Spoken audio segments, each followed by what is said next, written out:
It is 6 o'clock. Let's call this meeting to order. I pledge allegiance to the flag of the United States of America, to the republic for which it stands, one nation, under God, indivisible, with liberty and justice for all.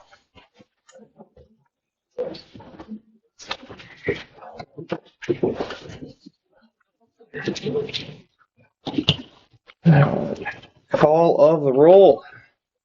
Mr. Fouraker. Present. Ms. Edler. Present. Ms. Schaffer. Present. Mr. Campbell. Present. And Mr. Fordyce. Present. Number 4, approval of the agenda. Motion to approve the agenda. Second. Fouraker. Aye. Edler. Aye. Schaffer. Aye. Campbell. Aye. Fordyce. Aye. Rolling right along. On to number 5, citizen hearing and other communications. We'll start with letter A, Polk County Sheriff. Hi. There. How are you? Long time no see. February we had 44 calls for service up there. So looking at the list, there's a variety of everything. Nothing that really jumped out. Any updates by chance? And I know I'm catching off guard with it, or can you get back with us where we're at on the list as far as getting a speed trailer for different random streets in town, the through streets? I know we'd put in a request late last year. I know that probably goes away during the winter time, and there's only so many trailers, so many towns, so many requests. But Yeah, we can get it out there. Yeah, just email me which streets you want it on. Get it out there too. as the weather seems to be getting warmer, the fuel is getting a little leaner, and the speeds seem to be getting faster in town. So stop signs are also non-existent. Mhm. So,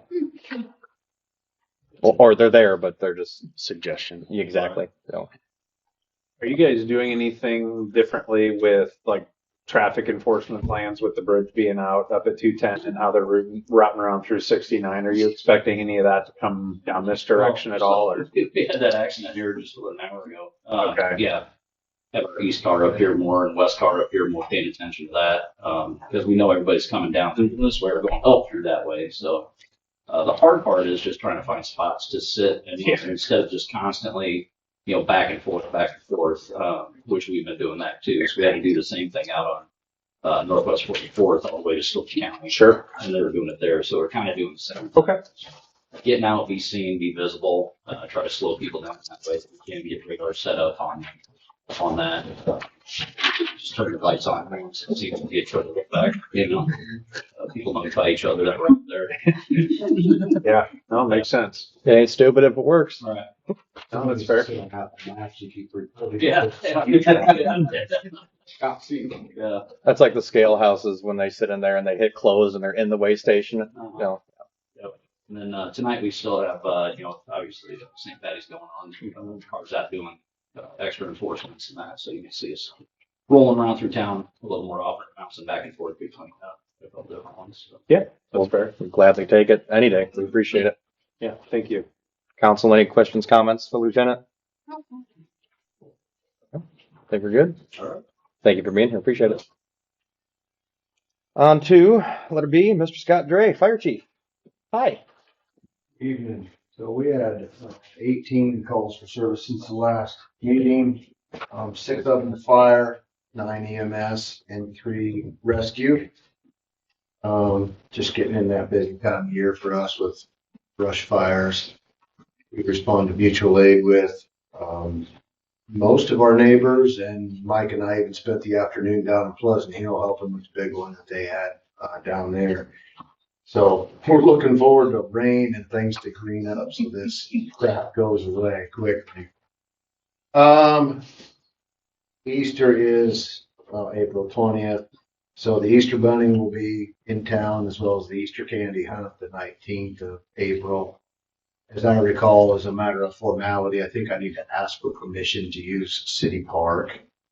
I don't recall. If I don't, then so be it. We'll just move on.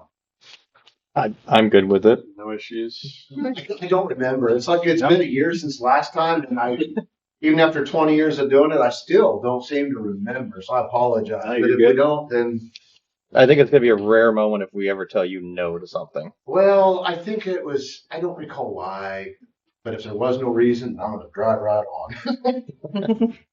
on. So we're in the process of upgrading lights on some of our trucks. We're still rocking the late 90s incandescent emergency lights. NFPA has been 20 years asking us to put LEDs. We've got some that are quit and wearing out. So we're hoping yet this fiscal year to get some of those replaced and trying to work with some vendors. But I don't know how come salespeople don't want to return your phone calls or work with you. And as of today, thankfully our neighborhood mechanic was able to get us back up and going. But on the way back, Mike and I blew another tire on the brush truck, so we're going to be replacing the last 4. They're 20 years old. They came on new. Of course, we don't really wear them off. I think just age. And that truck going off road and in some undesirable places. We ran a railroad spike or something through one of them, piece of metal on a fire out here earlier in the month. He patched us back together, put 2 of them on. Thought it could buy us some time, but now we blew another one, and In 30 days. Is there warranty on that, Ron? And of course, when it came off, it tore off a bunch of wire harness, so he's working on putting that back together as well. Katie forwarded an email to me last week regarding Knox boxes. And I just, in case that gathers any traction, I want to put my feelings out there. So we as a city require Knox boxes to be on every commercial structure, and that goes without saying. So as we make new construction, build new construction before the certificate of occupancy, we work with whoever's building and we put the Knox boxes on. Sometimes there is a delay getting them ordered, getting them installed. Myself or somebody from the staff has to go out there when they put the keys in them to help them mount them and then to lock them up when the keys are in it. The issue came from one of the multi-tenant facilities, and I have a lot of heartburn with them because all of those individual facilities could be bought by somebody different. It's not one person that owns that one big building. So when they were first built, simply asking the construction crew to put one up for just the sake of putting it up didn't make a lot of sense, because then you had to manage every tenant that was going to go in there. And then if somebody new bought one, well, then they had to have their own. And we don't have any mechanism in place within the city to add that, because we don't know when they change hands down the road. We don't know if somebody's buying it for personal usage to store their cars in it, have a bro cave, or they're actually got a business in it. So I'm aware I'm just going to leave it at that. The fire department, we are managing it, and we are managing it where we think it's well suited. You know, asking somebody to go buy a $500 Knox box just to check a box and say, yep, we've got it on the building, also gives our people a false sense of security that when we go to that Knox box to open it up, that we're going to get keys to get in the units, and that may or may not be the case. And every one of these facilities out here has changed hands already since it was built. So the single tenant, single occupant buildings, that's an entirely different story. We work to get those in place. And then there aren't that many of them, so as owners, tenants, occupants change, I work with them to get new keys put in them. Hopefully, I try to. So I wanted to address that with the council just in case it caught some traction somewhere. I don't know that any more energy needs to be put into it. If it needs to, I will put it into it. But is that fair explanation? Yeah, great. If there is anything you do need from us, we can help with. We can just please let us know. It basically was a targeted somebody being nosy trying to cause problems, but I will just lay it out there and say that is the rationale behind it. Okay. That we do enforce it. We do work with the occupants and with the builders to put them in place. But those multi-tenant facilities, I struggle with the logic behind it. Is there any requirements that we have to put them in those units, or is that just something we try to do? Well, I'm just curious. yes, I think the way the verbiage is that every commercial structure has to have one. And I'm at a point of being reasonable and logical. We can put it on there. I can force them when they build it to put it on there, and it is never going to get used. And I think there is such a small percentage of chance that it was going to be viable. We would waste time trying to find the key, then trying to get in when, You got a hooligan? yeah, we're going to get in one way or the other. I mean, that's not a question. We have the tools and the skill. We're going to gain entry. Somebody's going to have damage to deal with. If it was one tenant, an entire structure, Right. or managed by one person, but every one of you could go out and buy one bay out of one of those big buildings. That is 7 different people maintaining ownership. We have no continuity in then where those keys are held, when you change locks. We don't have a mechanism in place for that. So that's why logically, it did not seem to make sense to push the issue. We tried on the first one, and then we got the great big one out here, and as I went out and walked through it, I've been out there, I don't know, 6 times with, I can't think of the guy's name, but as we get new tenants, for different, and some of them have 5 bays, some only have 1. And some have already turned over into their second and third tenant. So, does that make sense? Yep, I just didn't know if there was like a law that we had to do this. It's in the city regulation, but I guess I manage it from the fire department standpoint. Just like I think it even says in there that it's up to my discretion or the fire department's discretion on where we place them. So when I go out there and work with the construction crew where we think it's most logical to put it, I try to put them, it doesn't say that it has to be on the forward facing side of the building or anything like that. It's just where I think our people are going to see it. See it the fastest. And At 3 o'clock in the morning when it's pitch dark during a thunderstorm, and also where it's nearest the fire panel or where we need to be initially to gain access. Going in the office doesn't do us any good if the fire panel's on the back side or another side of the structure. So there's some thought process that goes into it. It's vague enough that we can still manage it from the fire department. Sounds good. Fair enough? Yep. And last but not least, today, Highway 210 closed with the ramps. It's going to be cumbersome at best. I'll try to do what I can from the Facebook page to keep folks up to date, but essentially count on Highway 210 and all of the related ramps to be closed from now until December. 158th will also be closed. 142nd is, I call it the Alderman Road, but this one's been missing now for a year and a half. It is supposed to be open in May sometime. The reason I bring it up is the last DOT meeting that I went to, it was still not well understood, and I have been very vocal. They screwed us up when they did this one out here, and I really thought they could do a better job when it came to Highway 210 being closed, getting access for emergency vehicles, and they indeed did not. shocker. So unless a contingency plan has been put together in the last 10 days since the last meeting I went to, there was not much of a contingency plan, a temporary ramp. There is a possibility that Elkhart will have to help with fire, rescue, and even maybe some EMS from here all the way to Highway 30. Wow. Because quite simply, Yeah, no this is bridges. the last exit. Yeah. And Highway 30 is the next one. And if something were to happen, there are some crossovers. I identified them. There's only 2 of them that we have access to right around Highway 210. Mhm. So if you miss one of those or it's blocked for whatever reason, we have to go all the way to Highway 30 to get on the other side to then come back. So we are trying to manage it as best we can. I've worked with Story County Emergency Management as well as Polk County Emergency Management. We're trying to stumble our way through it.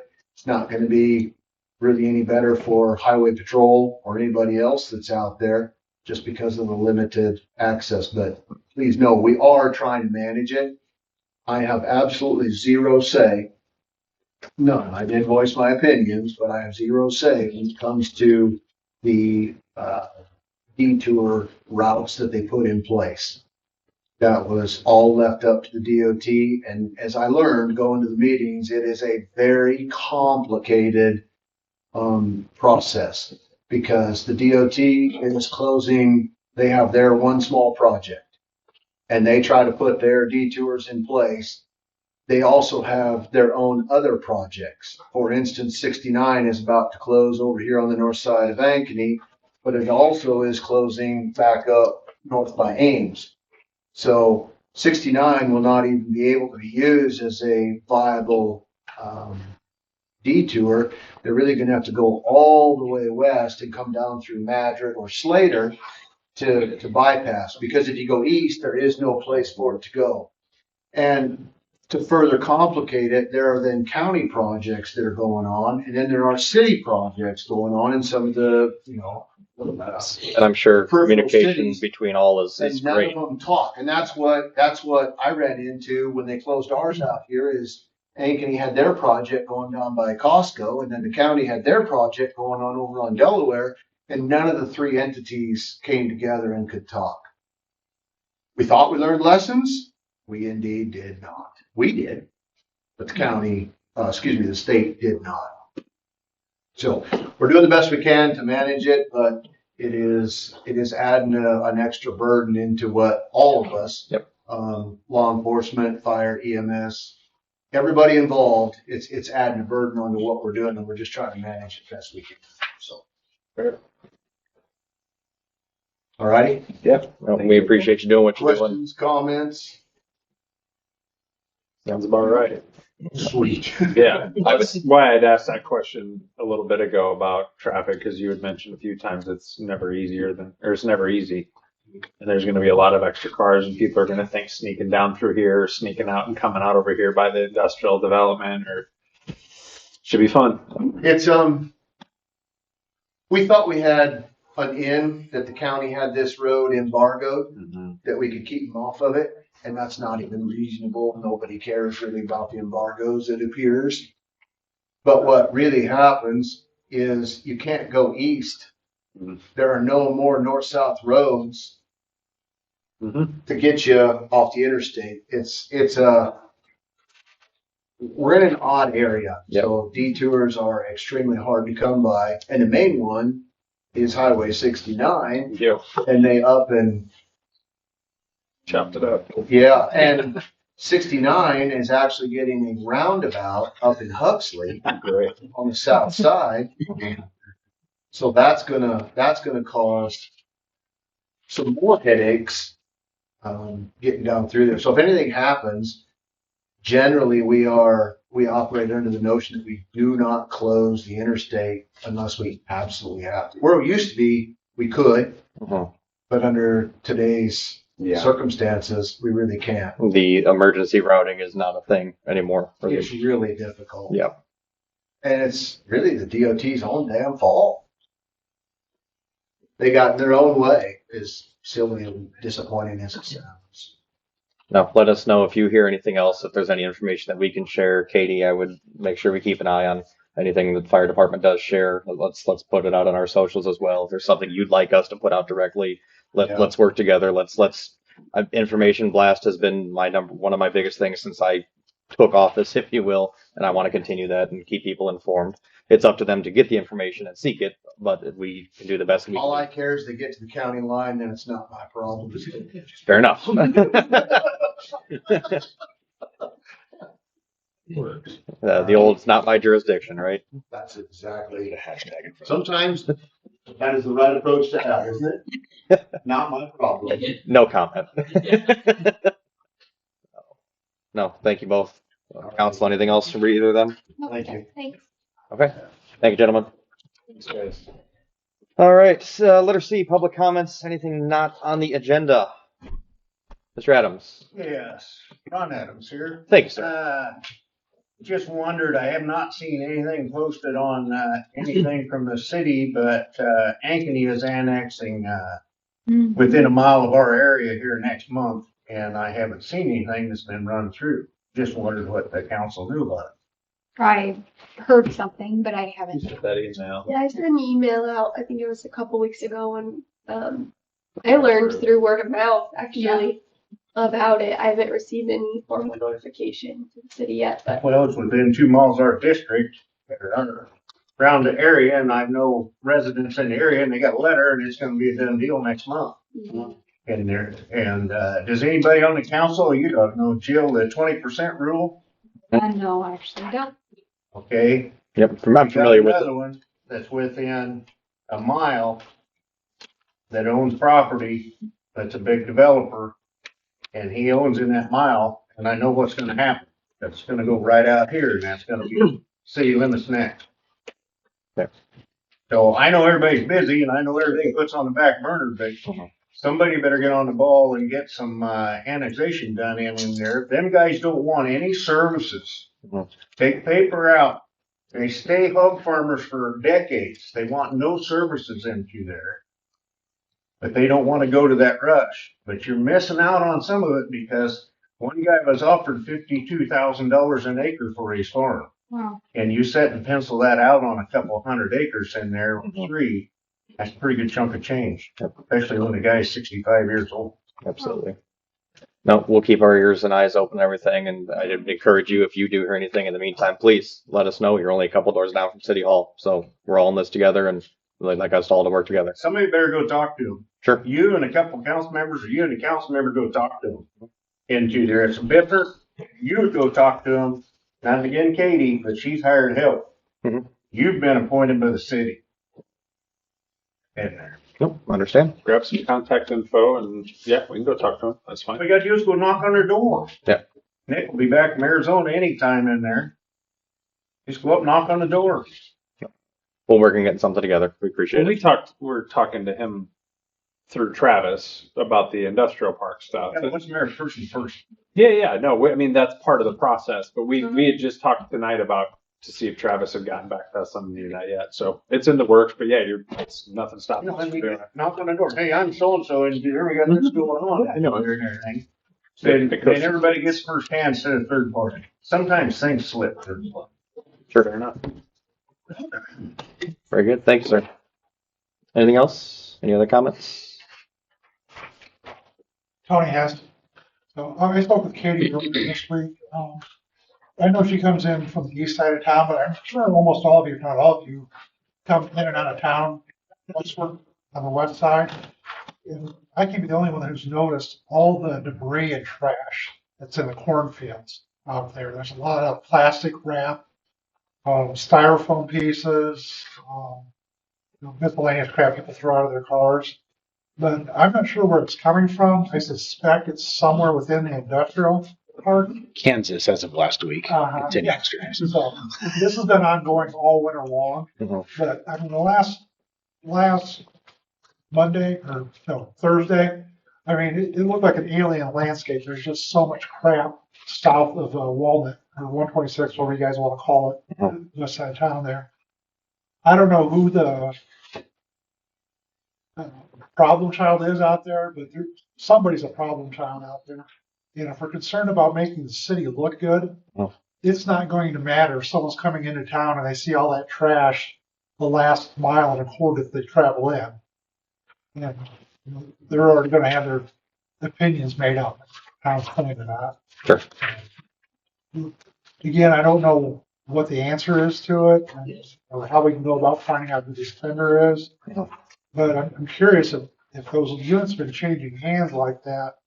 I would hope we would have some sort of mechanism so the city knows who's occupying what built, structures out there when they're changing hands, what the going enterprise is. Because I think that would also have, impact any tax abatements that were originally, went to the original owner. I don't think those are transferable, are they? Off the top of my head, I don't I know. don't think they are. So I mean, we should be keeping up on that too. So, when we was talking about that with the fire department, it's just, there should be some sort of triggering mechanism in there. And then, saying, someone's a repackager. And I think that's what this is on. Someone out there must be a repackager. Sure. They get in big bulk things, they break them up, and then they mail them out. And they probably put them in their trash receptacles. But, you know, if the wind blowing, once the wind blows them open, they just all suck out of there, so. But, you know, but that prompted another thought. If those are changing hands, we need to make sure that, the tax abatement's not staying in place. The abatement would go to the building owner, not the tenant who rents. So And if someone buys the building, they're buy buying their their section. Yeah, because you can rent or buy those. Correct. Yeah, well, they wouldn't. Yeah. Well, when the sale is recorded at the county level, the abatement, which is tied to the original purchaser, would expire in that case. Sure. Somebody It's supposed to. Yeah. Yeah. So, One other thing on it, Tony brought up a good point. Everybody's hollered about down there where our convenience store's going, but nobody hollers about north of daycare out here where the weeds are 6, 8 foot tall and they never leveled the dirt or anything off. It's not fair to the daycare or the people coming in from the north to look at that. And, Bill can bring a dozer in and level that off. And I know they're gonna pile up dirt, but they can round it up where they can pick it up and move it. I mean, you got on them for not rolling weeds out here, so I mean, that's no different. I've made comments about it in the past to staff and everything, and we'll make sure that that's taken care of this year. It just doesn't look the best. I 100% agree with you on that. I'll make Put it sure in that a that's mound. taken care of. So, Something they can move. yep. Thank you, gentlemen. Alrighty. On to number 6, reports of elected officials, city staff, and standing committees. Ms. Fouraker, we'll go ahead and start with you. Not a whole lot as far as Polk County emergency management. Regarding the storms this past weekend, specifically the outdoor warning sirens. Just a reminder to everyone that those don't go off just for tornadoes. They're also for 70-mile-an-hour winds and 1.25 inch hail as far as Polk County goes. National Weather Service will issue the warning, but it's actually dispatch that turns on the sirens. So, and they seem to serve their purpose. I was able to hear them in the basement, so they were loud. Sorry, just taking some notes here. Okay, thank you very much. Ms. Edler. The cemetery board committee did not meet. They don't meet till May, so I have not attended one of their meetings yet. I did attend the Metro Waste Authority meeting last week, and I'm still learning about that board, but it was interesting that they're building a new cell. It's worth like $17 million to build it, which is crazy, and they have to do a new cell every 3 to 4 years, which is also crazy for that amount of money. They also do a program for medication. You can take your medication into Walgreens or Hy-Vee or anywhere and get rid of it. They also work with the cities, and if the cities want one, they'll police it, they'll drop it, they'll pick up everything, they'll take care of it if we would get a medication drop-off box, and if that's something you guys would be interested in doing or not. They're talking to a lot of cities about trying to get one. So that's just up to you guys. Okay. Question for you and Angie. This might tag you in here as well. When was the committee planning on doing their spring cleanup? I think I said it on a meeting. Maybe it was the end of last year that I had recalled that they had maybe decided or talked about a date. Do either of you know or recall, or a cemetery committee? Oh, I have no idea. I didn't know if you had been in any communication of that yet, or No, I haven't. The first meeting I was supposed to go to is actually canceled, and they don't meet again until May. So I actually haven't even. It was April or May. somewhere that I couldn't remember if they had set a date or if they had tossed out date ideas or. No, I don't think so. No, and I've had no communication. Like they haven't sent me any emails, so I don't even know if they have my information. So that's something to look into. If I could have their information. Yeah. I didn't send that. Yeah, let's get you guys hooked up together and see if we can't get that nailed down, and if they're looking for additional help or if they'd like to handle it themselves. We can be of any assistance or volunteers from the city or anything like that. Ms. Schaffer. Thank you, Joe. Parks met. The pier is on the agenda, so we won't talk about that at all. Sunday is our Puzzle Palooza. We got 10 teams to register, so that's super exciting for the first city bonding activity that we've put on. So we'll see how it goes. You're welcome to pop on by and check it out here on Sunday. There's a trophy, so that's really exciting. And Ballfield stuff, they did get the lime delivered. And so we got that for them. They're working on chalk, and then they're also going to be scheduling a cleanup day. We don't have that cleanup day yet, though. So, oh, look at you. They just sent the email out about an hour ago. Well, there you go. The March 29th, weather permitting, or the 30th is the weather fallback date. Look at you. It looked like early afternoon was kind of the start time.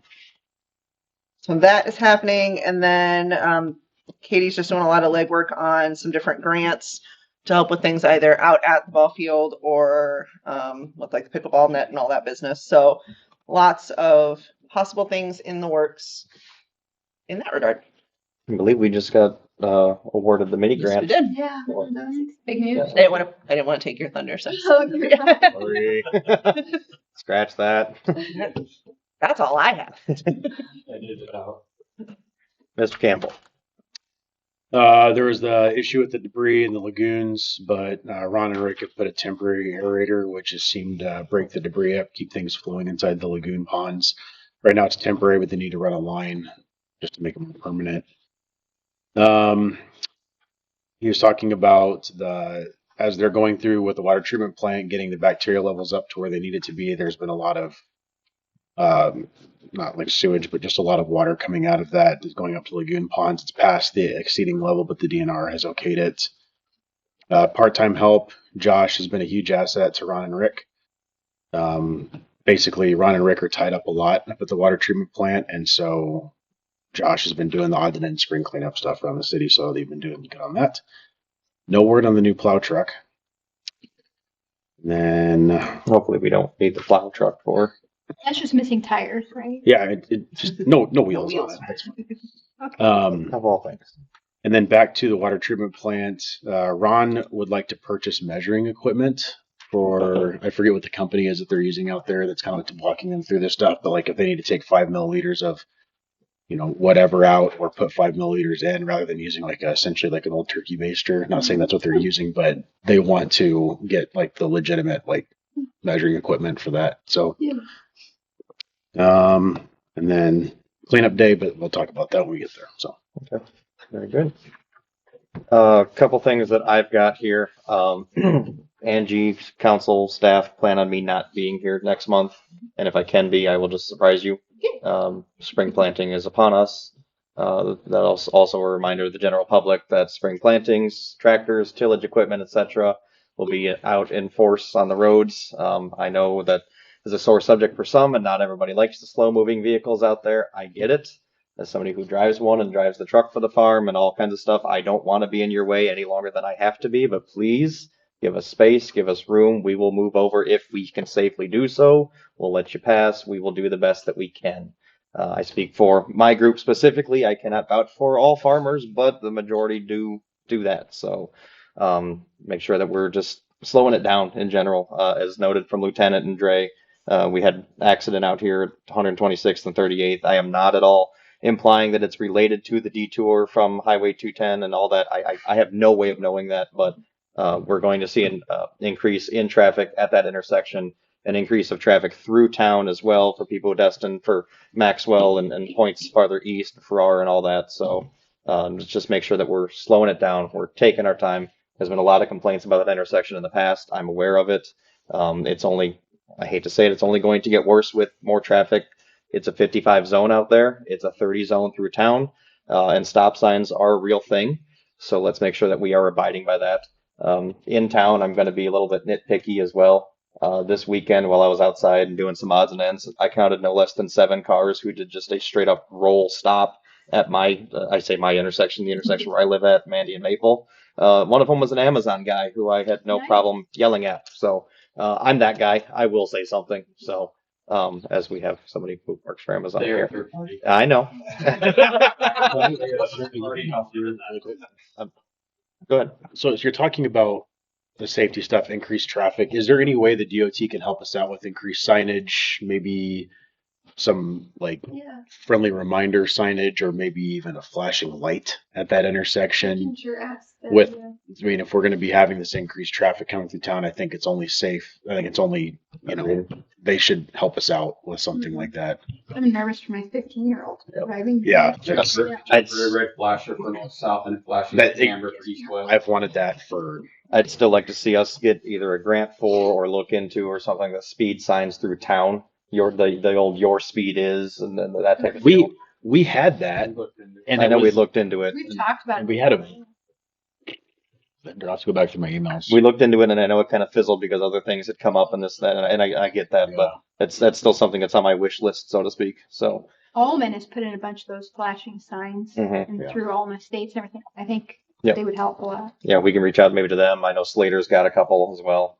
Maybe where they got theirs from, if they're the same ones that you had passed along to us. But Has any research gone into lowering the speed limit on Walnut? that has been talked about as well, and that's one of those that has been talked about, and it kind of just stalled with other projects that had come up, more important things. Not that safety is not important, but as far as other things. So. Because I find it's ironic that, you can tell where the old established part of town was. Correct. Because all of a sudden it goes to 45. Correct.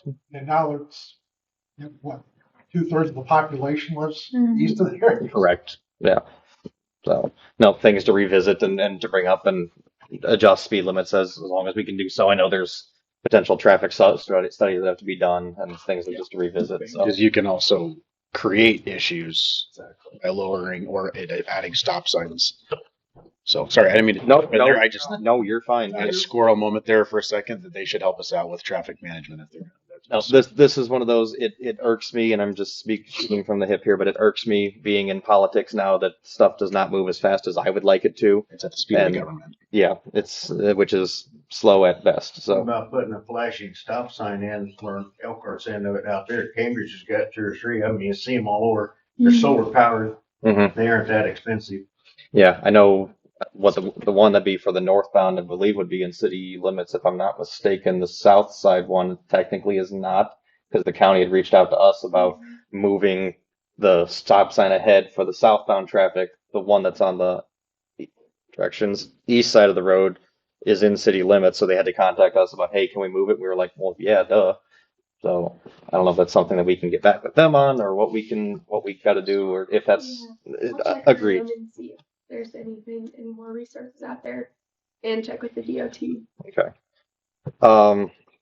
Also with the nicer weather, lots of children outside and playing. There's kids on every block within the city. There seems to be not a subway system, but there's a bunch of kids that use the same route back and forth. They go past my house, they go 3-4 houses down, then a couple blocks over, and they're all walking the same way. Just make sure we're paying attention, we're slowing down. 25 through town, not 30, 40, 50 stop signs. Please pay extra attention. Parents, please remind your kids as well to pay attention, to look both ways, not darting through stop signs on your scooters and all that good stuff. So I don't want to see anybody get hurt. I don't want to have any accidents. The weather's nice. Let's be out and about, but let's be smart. Let's be safe about it. So, I mentioned gone in April. I think that's enough of my rant for right now. So that's all I've got. Mr. Fordyce. P&Z did not meet in March, but one of the February items, which it looks like is number 13 on the agenda, is here to discuss the site plan tonight. We talked then about some parking stuff, and we can get clarifications on that. No real updates on the gas station at this time.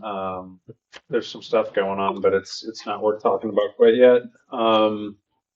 And then, a couple things for new business at the end is all I really have without a P&Z agenda. And then the 2 p.m. is the cleanup time on March 29th for the fields.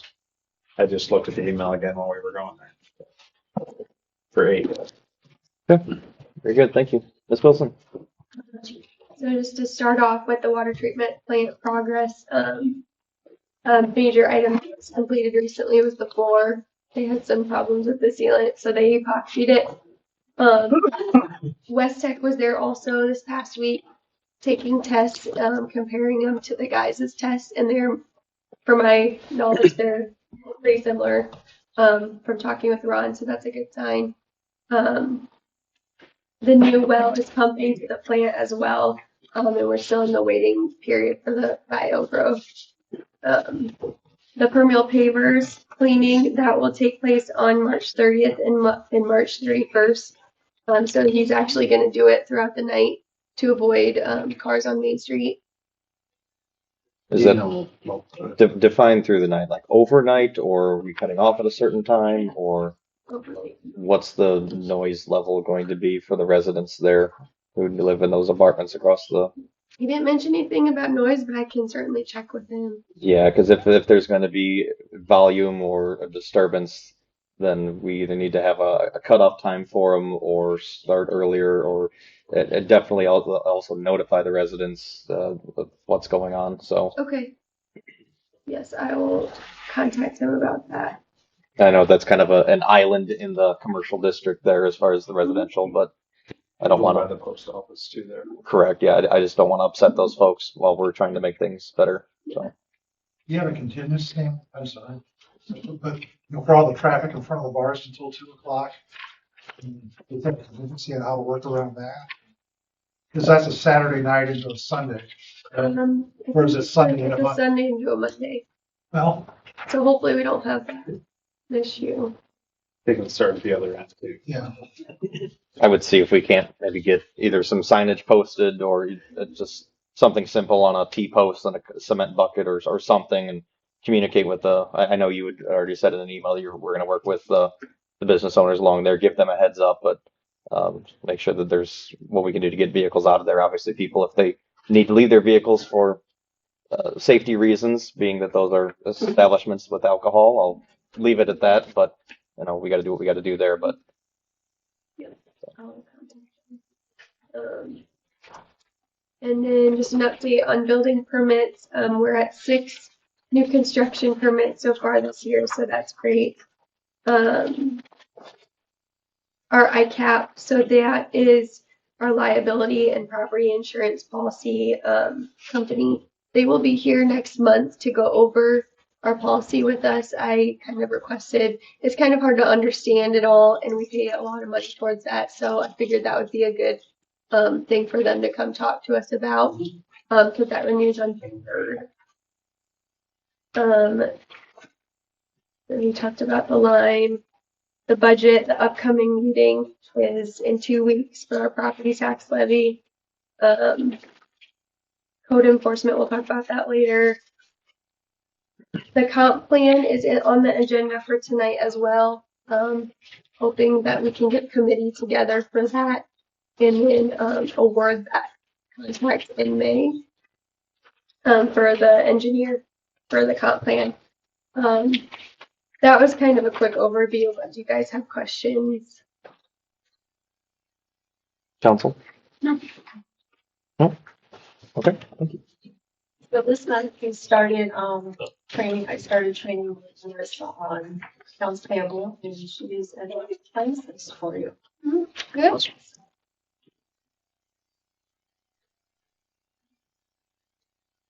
The new software for City Hall. If I'm just having a brain fart, forgive me, but when are we looking to get that onboarded, starting to implement that? So I don't think it'll actually be implemented for several months because it's a big process to get it all in place. But we're doing meetings monthly right now just to like prepare for it because they've got tons of questions and like preparing checks and utility bills and make sure we have the right forms and everything. So Is there a target, I'll say transition date or flip the switch, so to speak, or they, they, Y2K. yeah, by December. Y2K Elkhart? Okay. Definitely. Yeah. So when the clock strikes midnight, Be done. Okay. Or then hopefully. Very good. Just keep us in the loop on that, please, and thank you. Yep. Council, anything else for Deb? Questions, comments? No? Okay. Mike, anything? I know you guys didn't meet, but As Brad said, we did not meet, but you do have an item on the agenda for a site plan approval, which planning and zoning reviewed last month, and we're recommending approval of the site plan.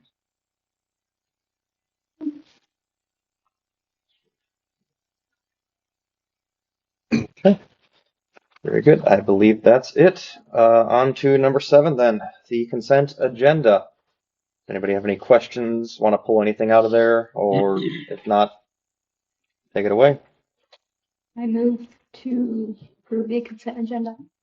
And motion to approve the consent agenda. Either first. probably, but either.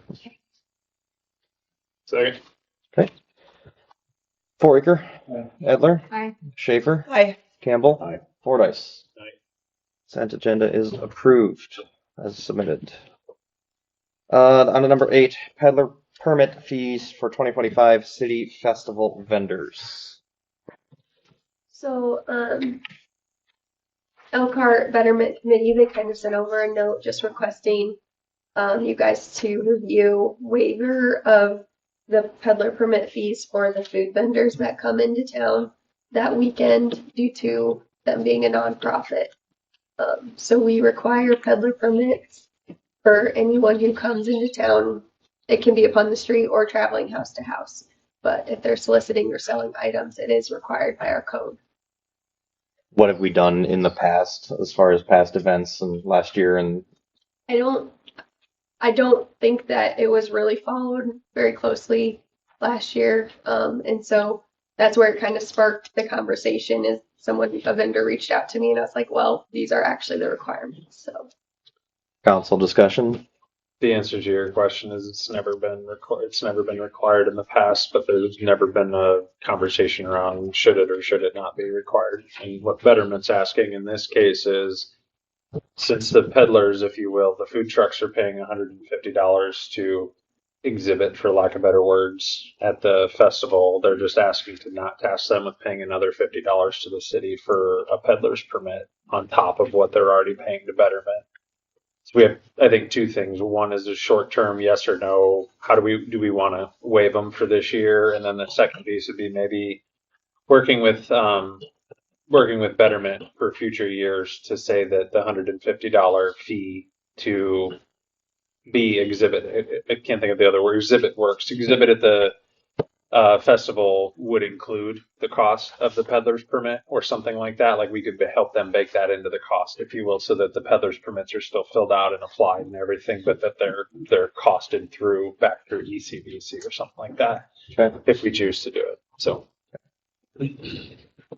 Council thoughts, discussion. Rest of council, rather. And Andrew Corey had sent a letter. Yeah, council packets. If you guys had a chance to look at it. Yeah. I would hope we all did. I think that it'd be okay to waive it for this year, but yeah, I do believe we should have something better in place for next year and future years to come. So. Yeah, the question that was raised was if a food truck comes into town and they profit, they make $250, they pay $150 to set up, and then we're asking for another $150. Right. It becomes cost prohibitive, and then what most people use for lunch options at the festivals go away outside of the two already established, businesses in town, which I do not believe we're asking for an extra $50 peddler fee from them either, nor do I know how that actually works without looking into it. So we'd have to have a look. Quick questions then. Just food for thought. This is part of the reason why I've been so opposed to your recent code enforcement actions, is because the city is arbitrary on which codes it wishes to enforce and which ones. It's really not that big a deal. I know, and I get where Scott's coming from, but okay, we're not going to do the knock boxes for this business, but we're going to do it for this business. Uh-huh. Okay, yeah, our code does say we have to do peddler fees, but you know what? It's helping the Betterment Committee, so we're just kind of, So I said they're two different conversations, right, with all due respect. I mean, it's variation of a thing. Correct, but also there has to be a start and stop point. And at some points, we didn't know this was a start or a stop point because the bigger picture stuff is what's being focused on, and we have to run into these issues or these landmines or whatever to expose them over time. And I think that I'm just saying, food for thought. Yeah, no, it's setting a standard, and there has to be a start and a stop at some point. And these are the ways that we identify some of those start and stops, because this isn't a life-changing decision necessarily, or it's a $50 decision. It's things like that. As far as your comment on code enforcement, codes have always been enforced, but the way the city's done it is through community enforcement and hoping that people are living up to them. And that hope isn't a strategy, and it's not the way things are going to work going forward. We'll talk about that during code enforcement, but what was done or what was done, just kind of doesn't matter, because lines have to be drawn, and we've decided as a council that on July 1st that penalties will start being assessed, and we'll decide that as of whatever date the 2026 festival is, we'll have to have a plan for the peddler's permit. And it allows us to come up with ways to fix that as we go without, we just don't know these things exist until they come up again. So that'd be my comment. Part of it is having also the people in place and having the structure to do so, and with a lot of things. And it's the answer that a lot of people aren't going to like, but it's the answer that we have. It says we're playing catch up with a lot of things, and there's only so much space on the desk for so much paperwork to play catch up with so many things. And this is just another one of those things that we've got to make that decision of how are we going to handle it now, and also as Jill had alluded to, moving forward, and how do we do this, and do we bake it in with the cost of, do we do this, do we do that? This is just becoming more structured, and again, just how many things can we handle at one time, where we have to prioritize what is the bigger thing versus the smaller thing. It's the exact same conversation that we just had with the special events permit. Yeah. And all that stuff. It's just how this is going to have to go, and we can take one of these each month or every month or whatever we can do and make the right adjustments. As I said earlier, the things that irk me as well, that things don't move as fast as I'd like them to, and I want to take all everything and get everything, and I want to make this place just perfect. But that's not a reality as far as how quickly we can get it done. So I'm just pointing out here, perceptions will be created off this. Mhm. And perceptions aren't necessarily right or wrong, but they exist. there's perception, and then there's reality, and then that's getting the Perception is reality. well, It's correct. topical about it. But as far as getting the correct information out there versus what people have fabricated to Correct be. Information is it's in the code. Mhm. We're going to enforce code, Mhm. then enforce it. If you're going to make an exception, be prepared to make a lot more exceptions. Base. You're going to have to be consistent. That's what I'm saying. That's the plan. I understand. Thanks, sir. No, my opinion on it was, I think after all of this, we need to look at the wording of that code specifically. I don't think the spirit of the peddler's permit necessarily coincides neatly with this particular event. Mhm. And my concern was, knowing the trouble they've had in the past with attracting vendors, because it's a popular time for lots of cities to be having lots of events. I feel like if we try to enforce it on them all of a sudden right now, it's going to kick them in the knees a little bit. And I don't want to hinder that festival, because that's something I think the city's really proud of and excited about. And so, to Tony's point, exactly, like, I would like to see us do consistent enforcement. I think this code needs to be amended. And I don't want them to be the victims of us not having amended it yet. So my personal opinion is to go ahead and waive it for them this time, with the understanding that we as a group put earnest effort toward amending the code so that it better falls in line with the goals and objectives of the city. Mike, I've got a question for you. Didn't we just add an ordinance to this effect within the last couple of years? Because I remember having this discussion within the last couple of years when I was on the board. We just added something in there on temporary businesses. Oh, okay. Mhm. I was gonna say, I remember talking about it. It included things like food trucks. Yes. The food truck thing we put in was aimed at a little different thing than this. It's something more where somebody's coming in here on a regular basis, an extended period, Like a food truck setting night up a or food whatever. truck, Okay. Yep. rather than a one-day event where they're just coming in, doing and going. So while yes, they are a temporary use, it's not exactly the same thing that this is geared toward. Okay. As far as the peddler's permit thing, basically the city's got that to try and control people who are coming in here going door to door peddling. Mhm. It's separate from what To we're kind of discourage it, and also so you got some idea of who's coming in and what they're doing, rather than random people going door to door, soliciting money, trying to do sales, and people are like, who are these people? Are they legit? If something happens, does the city have some record of what's going on? And I think it's kind of a little different than what you've got here, where you've got a specific event that coming in through the city doesn't necessarily have a record of who the vendors are, but it's a little different situation, I think, than what the peddlers. They're not out in the Ordinance community is, or anything. It's no different than the bike night things coming up, and that we don't have peddlers permits for each of the t-shirt vendors or the food trucks or This just came up because somebody was kind enough to Should be the call same and ask and find out if they were required to have a Is peddler. that permit good for a year? Or is it just a one-time use or is it good for a year? I have to look at the expiration date. I'm not sure how long it's for. For which? For the, Or a Peddler peddler permit. permit. Oh, I Because if it's just, good for a year, maybe use that as a hook to get them to come back to other things no. during the year. I think it's 30 days. Is it 30? Okay. Used to be. I can't remember. For peddlers or transient merchants under 122.05 for licenses and fees, you can either do one for the day, for the week, 6 months, for a year, or major part thereof. So, yeah, so as you just said, Mr. Campbell, I'm not sure where the $50 number is coming from because in here it's all 25 and 25 or 30 for the year. I believe there's a $10 principal fee, so that would bring it up to 40 as a max, but splitting hairs at this point. So, all right. Well, council, what would you like to do? It's up to you guys. I think we kind of know, but based off what everybody said. I think we revisit the code. We waive it for them this time. Yep. And then revisit the code. Everybody in agreement on that? Yeah. Okay.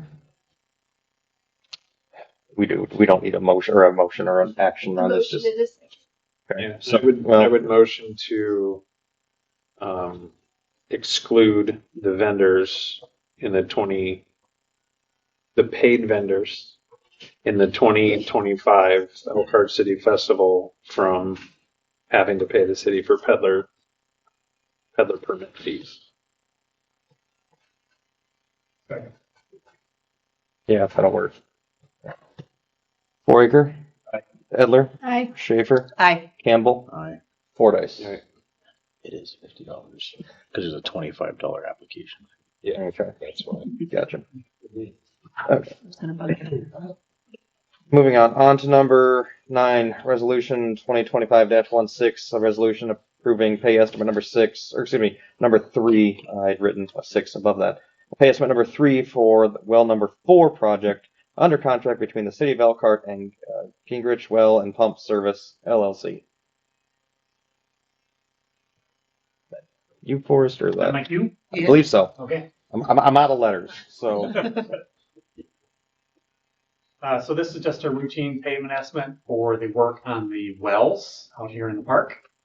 So we had existing wells 2 and 3. We added well number 4. That work is done, producing quite a bit of water, twice as much as the other 2 actually. So it's really doing well.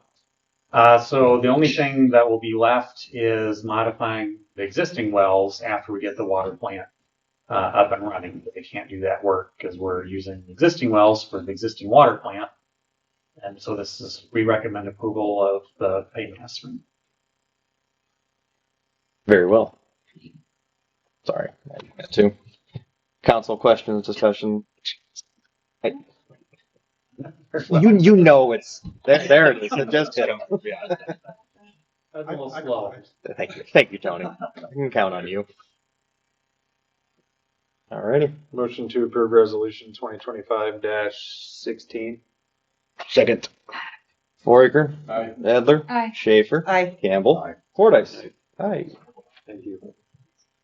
Let's see here. Number 10, resolution 2025-17, a resolution approving pay estimate number 19, an early retainage release for the water treatment plant expansion project under contract between the city of Elkhart and WRH Incorporated, or Inc. So WRH has pretty much finished the water plant. They now have to wait. One of the things we're doing is removing the ammonia from the water. And so there has to be some time for that to get acclimated. And so it can be a couple months. So they're kind of on pause. The Iowa code allows for early release of retainage. So if they get more than 95% of the work done, and they let all their suppliers and vendors know that they are asking for this early release, then they put the notice out there and they have 10 days. And I'm assuming you haven't received any claims from any suppliers or subcontractors. And so then they can be released routinely to 2 times the value of the work that's left. They had originally said there's only $25,000 worth of work. We said, that's not right.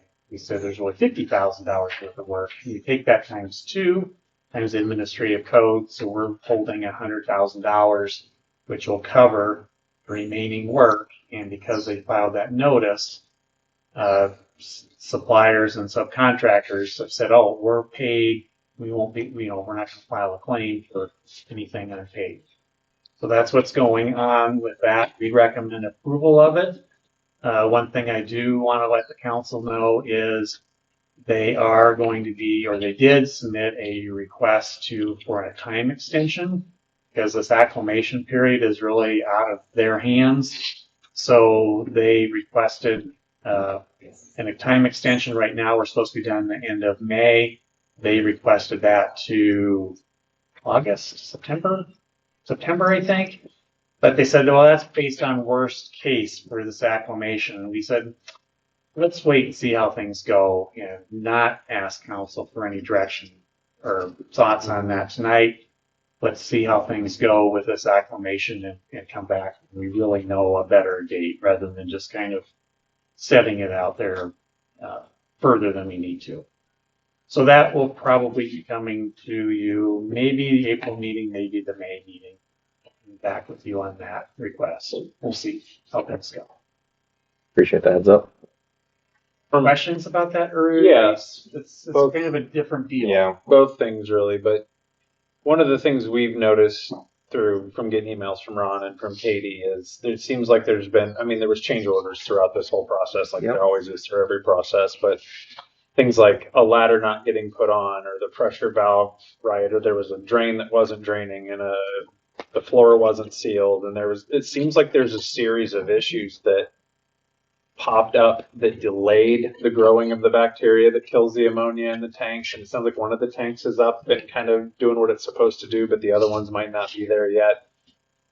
It'd be my opinion that, educate me please, but it would be my opinion that a lot of those little things led up to the treatment tanks not being ready to start growing the bacteria when they were supposed to be is what's pushing the project back, not so much the fact that it's taking longer to acclimate, yada, yada, yada. The acclimation could have began maybe a little sooner, or am I wrong? Because it seems like there was a lot of little change orders that started popping up the last 2 months. Maybe we're talking weeks, though. We're not talking months with that. As far as delaying things. Okay. So if we're talking 2-3 weeks, maybe, but we're not talking 3-4 months kind of stuff. Yeah. Okay. And like the floor, they just did kind of messed up the floor, so they're coating that at their expense. So they don't have to try and do that. I know that was mentioned. Katie mentioned that they were epoxying the floor. They're doing that at their expense. So yes, there were things like that. There's been a lot of little things. There's always going to be a lot of little things. It's a big project. But when it comes to asking for early release of funds and those things that have already kind of backed the project up a little bit, and then wanting more time for the bacteria. It's just something I'm thinking about. Right. It's not necessarily the early release is a state law requirement that we really can't. Because they requested it. Because they requested, and then the notifications. Yep. The time extension, that's really at council's discretion. Okay. That we can talk about. Appreciate when that comes formally before the council. But our thought is they've been here, working on this consistently. They've not disappeared and done some other job and then come back. Yep. They've been here consistently trying to move the project forward. Yep. Now we talked about the fixing of the roads around the area that may be damaged by the equipment as they were building it, and some of the usage. And is that still kind of in their plans then, or is there a time frame for that, or are they going to try to push that back to this hypothetical August-September date then, or what? We haven't discussed that. We maybe see what they say about that. We'll talk about that at their next progress meeting. Because if we're talking about holding funds or whatever the requirements are, I don't know if 50,000 or 100,000 is going to be enough to fix the roads that they said that they would have to fix because of the heavy equipment stuff too. So just a question on that. Okay. Thank you. Yep. Council, any other questions, comments, discussion?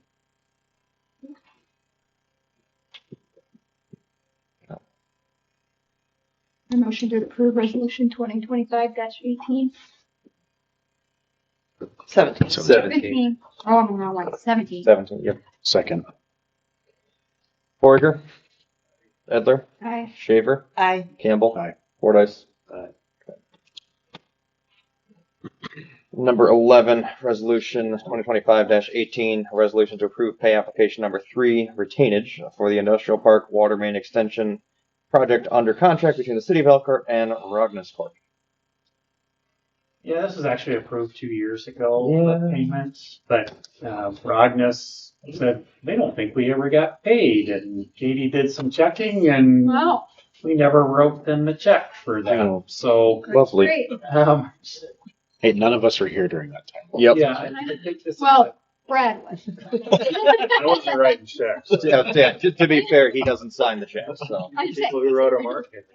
I think this was a prior administration kind of thing going on, and upset about that, and Oh, Yes. so Cool. it's just approval of paying it. It's SRF eligible, Katie, so get reimbursed through the SRF program. Which we had already had approval and Yes. reimbursement through, so it's not gonna cost us any.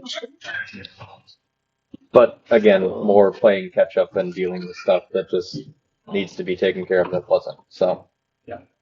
I'll stop there. That's my feelings on that. So, Motion to approve resolution 2025-18. Second.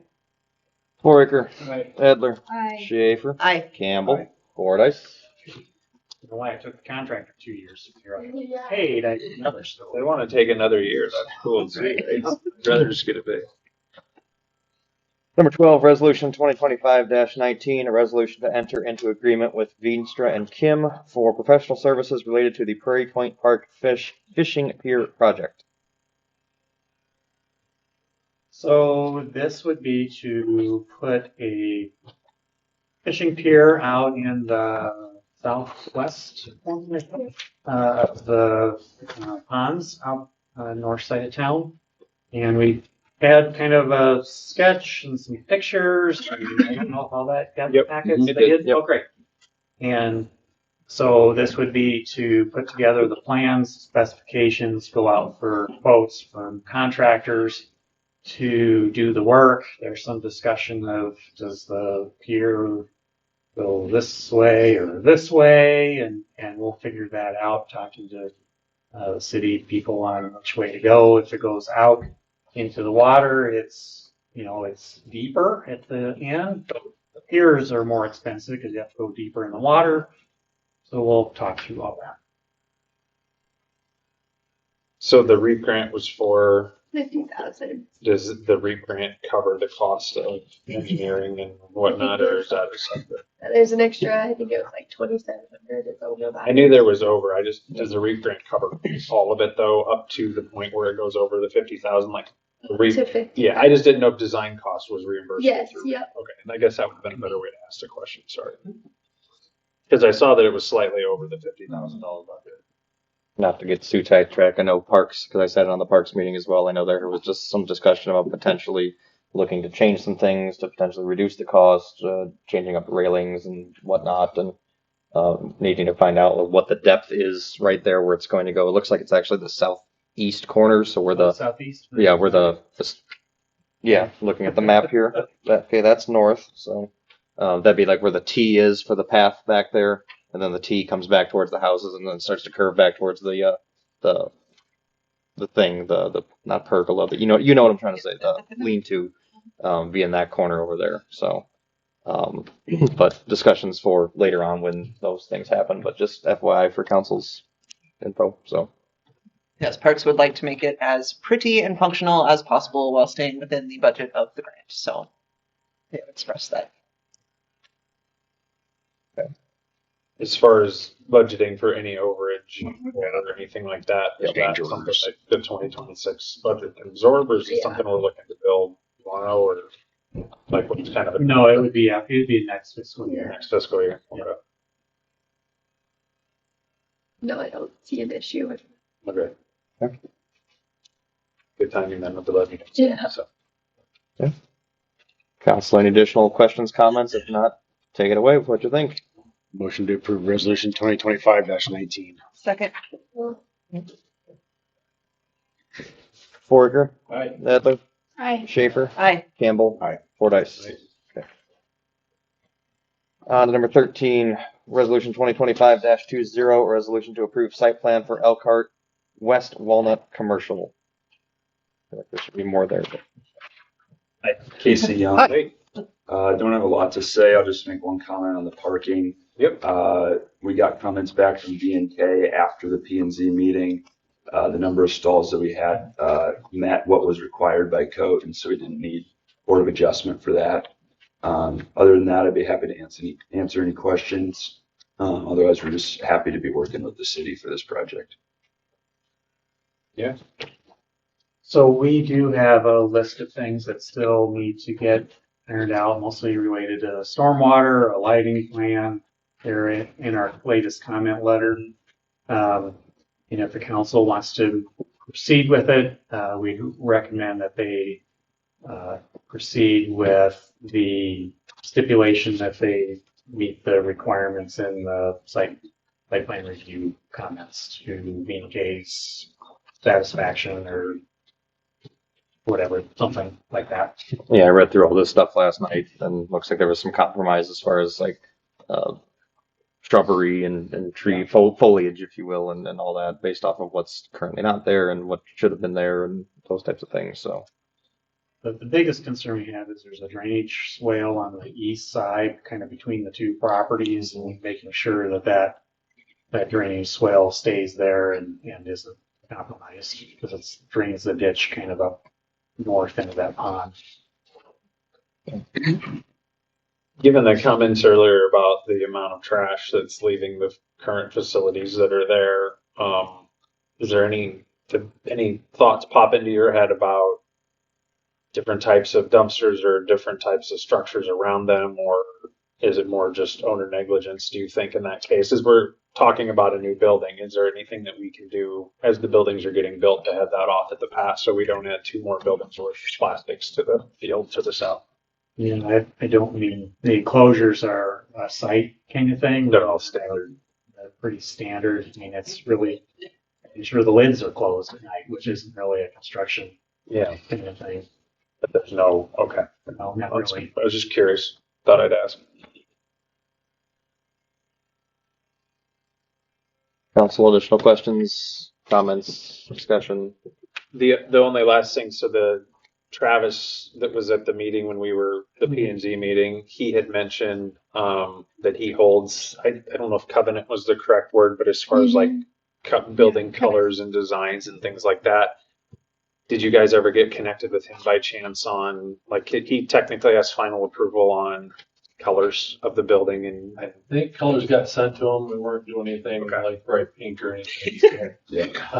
Pretty standard color. We appreciate that.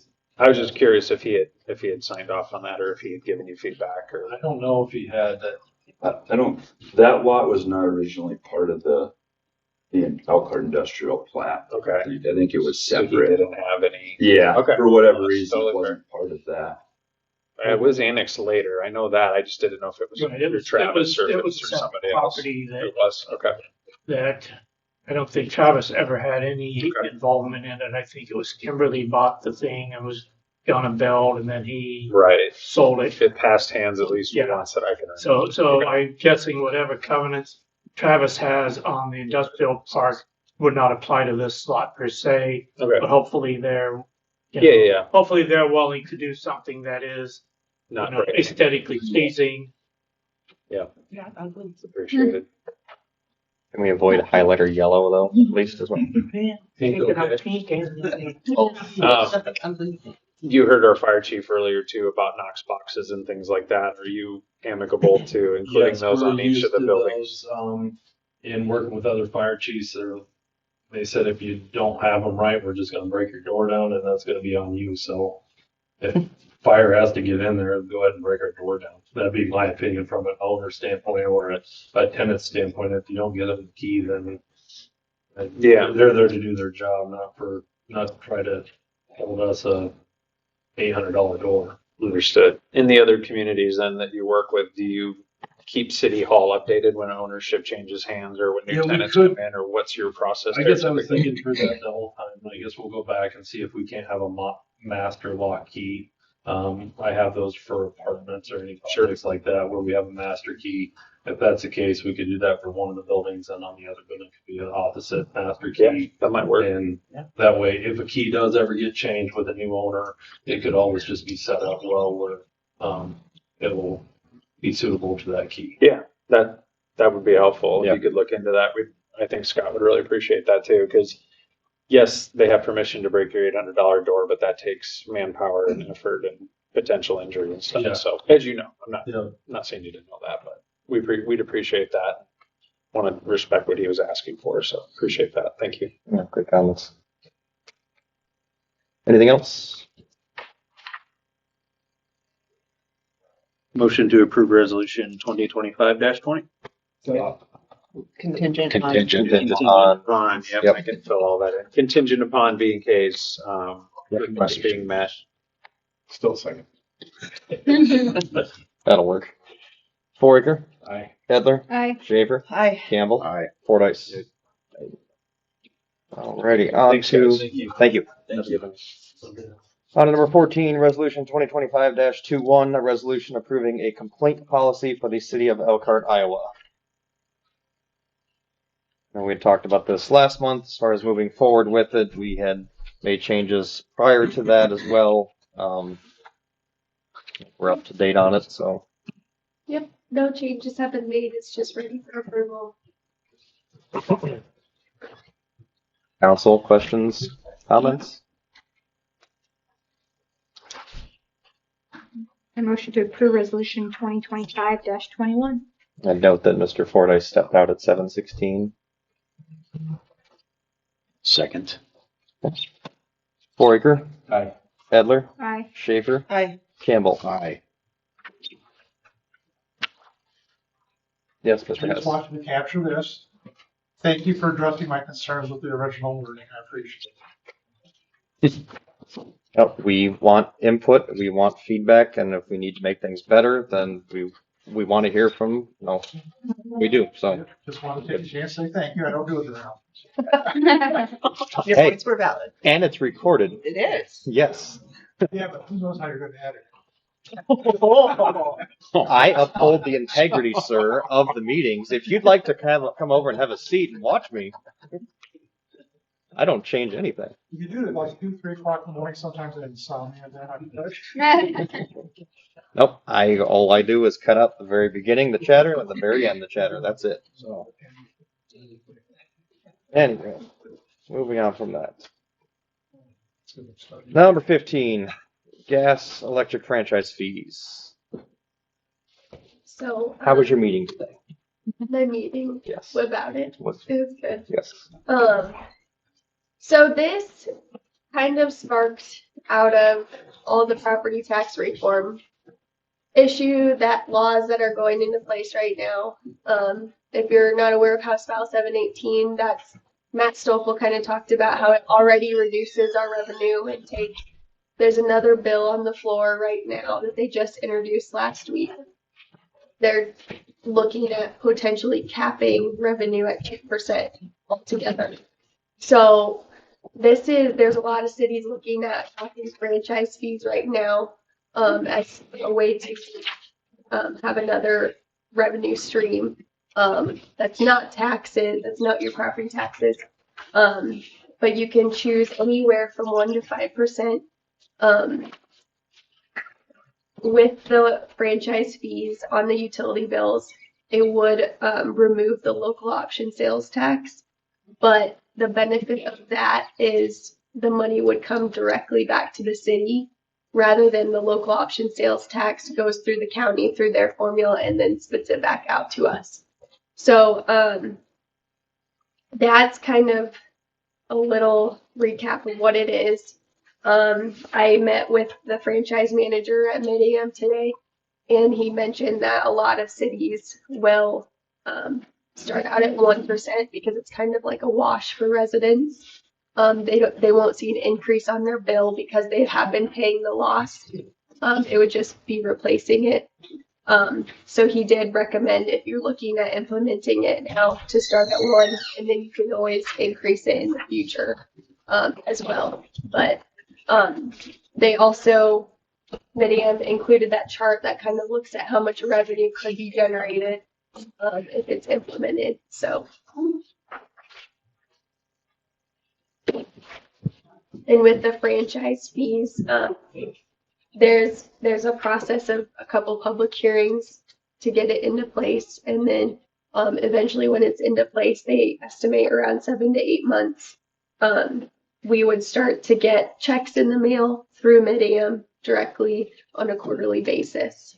So I remember reading some of the verbiage through here and everything as far as making sure that whatever percentage that we do, if we do decide to pursue this, that we set it at, make sure that it is appropriate and correct as far as we're not, I can't think of a better word, I'm going to say gouging as far as charging extra, so to speak, or asking for extra for it's not what we need to. My words are jumbled here for what I'm trying. Making sure that whatever percent we set at is appropriate for what needs to be at, for the needs of the city. That one of the, I don't know what it's in here in the one of the memos you attached here, but just making sure that, because I know there was a court case that had been out as far as here it is being right there, Cragness versus City of Des Moines, where the City of Des Moines set it high, and then it was an illegal tax because it was too much. So we need to make sure we do the homework on the back end as far as whatever percent of that is appropriate. It's the correct amount and it goes to what it needs to go to. So yeah, and they in the process will have to establish, I think it's called a revenue purpose statement that basically outlines what we intend to use the money on to just kind of keep it in check and, like you said, keep it accurate. So. Mr. ask a quick question. Yeah, I noticed on your proposal you only got it from Mid-American. Mm-hmm.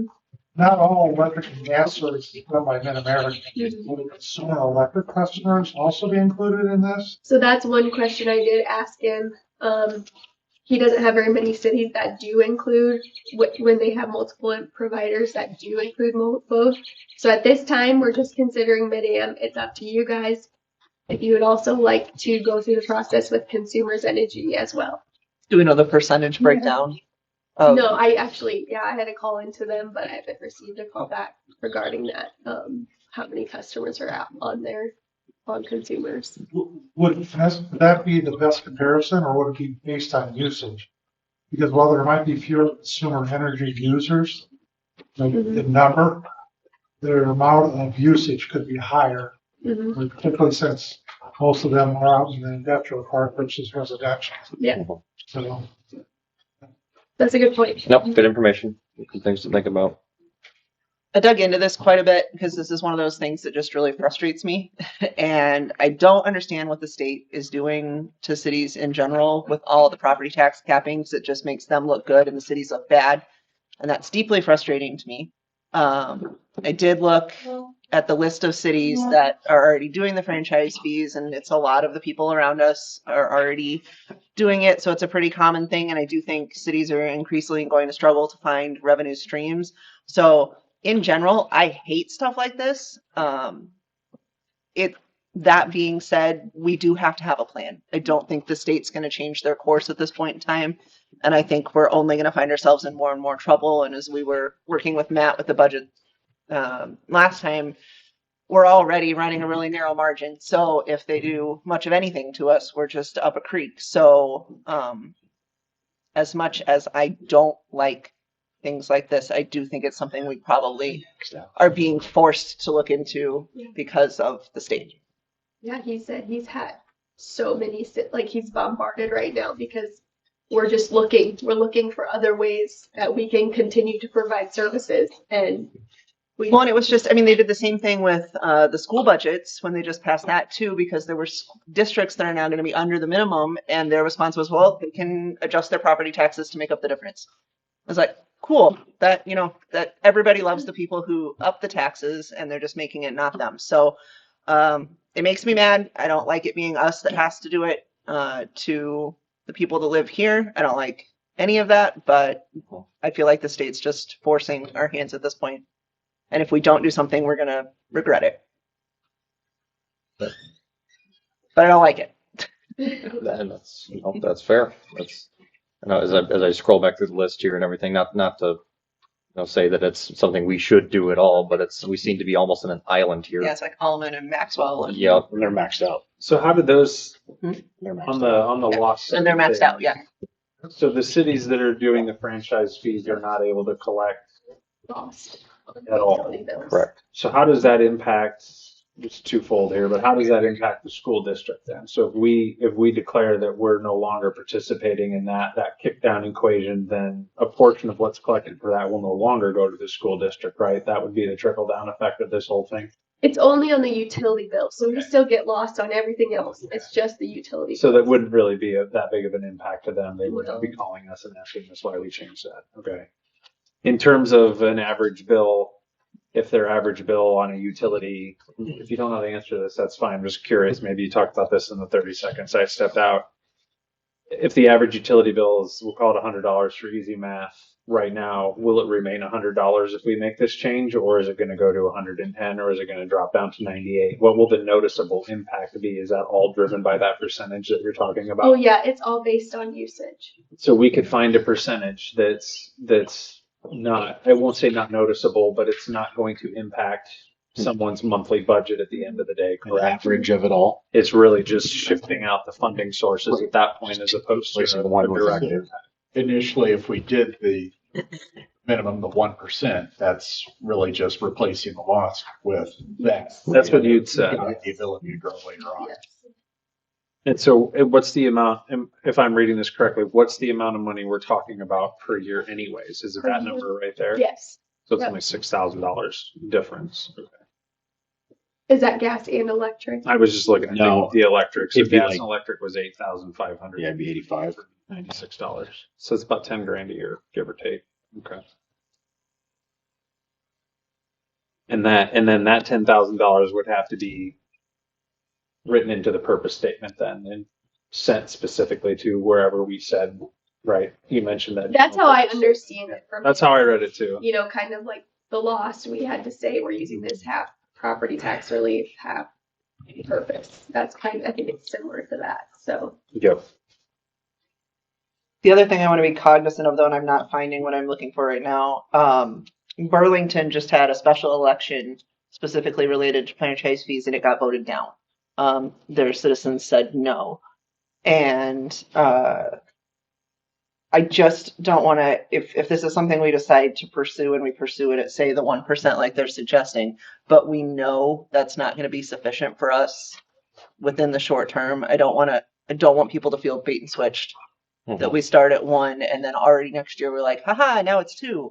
So I'd like to be as intelligent about it as possible if this is something we move forward on. Aren't you locked in for 24 months? Whatever rate you set, I believe I saw something in there. You can't only change it once every. 24 months. I think that was it. Yep. Two calendar years essentially when it starts. So, but still, point remains that. Well, and what I was trying to find, and I apologize that I can't find it, but in and around all of that, it was discussing like the average consumer, if their bill's $135, it was going to go up like $5 or something, which is both significant and Annoying. Yeah. So, I mean, just if this is something we move forward with, I want to be as transparent as possible with people about how it's going to affect their bill, what that looks like, why this is happening, why we're going down this route.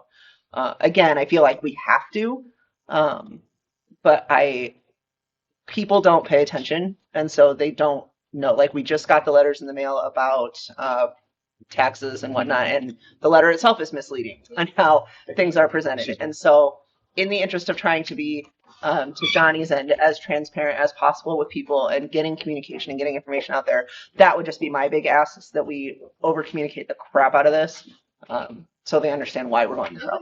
What is there a time in which this has to be set, or is this? No. I mean, they did have a bill, of course, at Right. the state talking about potentially looking at getting rid of it, but I heard that it's not anything serious right now. But we are not on a timeline as far as, oh yes, we need to get this passed. Right. Okay. I think we do as much homework into it as possible, do as much proposals, if you will, based off of estimations for what that would affect people. But Angie's right, at the end of the day, that money's got to come from somewhere. Yep. Can Mid-American provide you with something from Mid-American, like the average Elkhart consumer's bill, not consumer's energy, but the average Elkhart electric gas bill is Residential. X. Residential is X. Here's what percentage. Well, I meant that we can present back to the community, not just this eye chart. Okay. Does that make sense? Like, It's how part does of it the affect the education. user? This is why we're doing this. Here's how it affects you if your average bill is X. We could probably create it out of here, but I'm asking if Mid-America could provide it, since they're the ones providing the utilities. They may say no. But I don't want to have it be an eye chart that somebody has to try to read 6 different supporting documents to figure out. It could just be a letter. This is how much on average you pay with the old Right, system. and here's This what is how percentage much- already goes to lost. Right. Now that's going to shift over. It's going to be a little different, but here's what it's going to look like, and your bill may go up by $1.52 a month or something. Here's why. And then we would supplement with, from a state level, we're seeing this. From a city level, we're seeing this. We have to maintain. That's what I'm asking for. I mean, it would take some work with both. You get the point. And then to his point about consumers, I would say we explore that hand in hand with, especially because he's right. Those are the heavy users out there. And if we're going to do one, we might as well do them both at the same time. I don't believe we have any residential on consumers that I'm aware of. It's the lift station and that's the.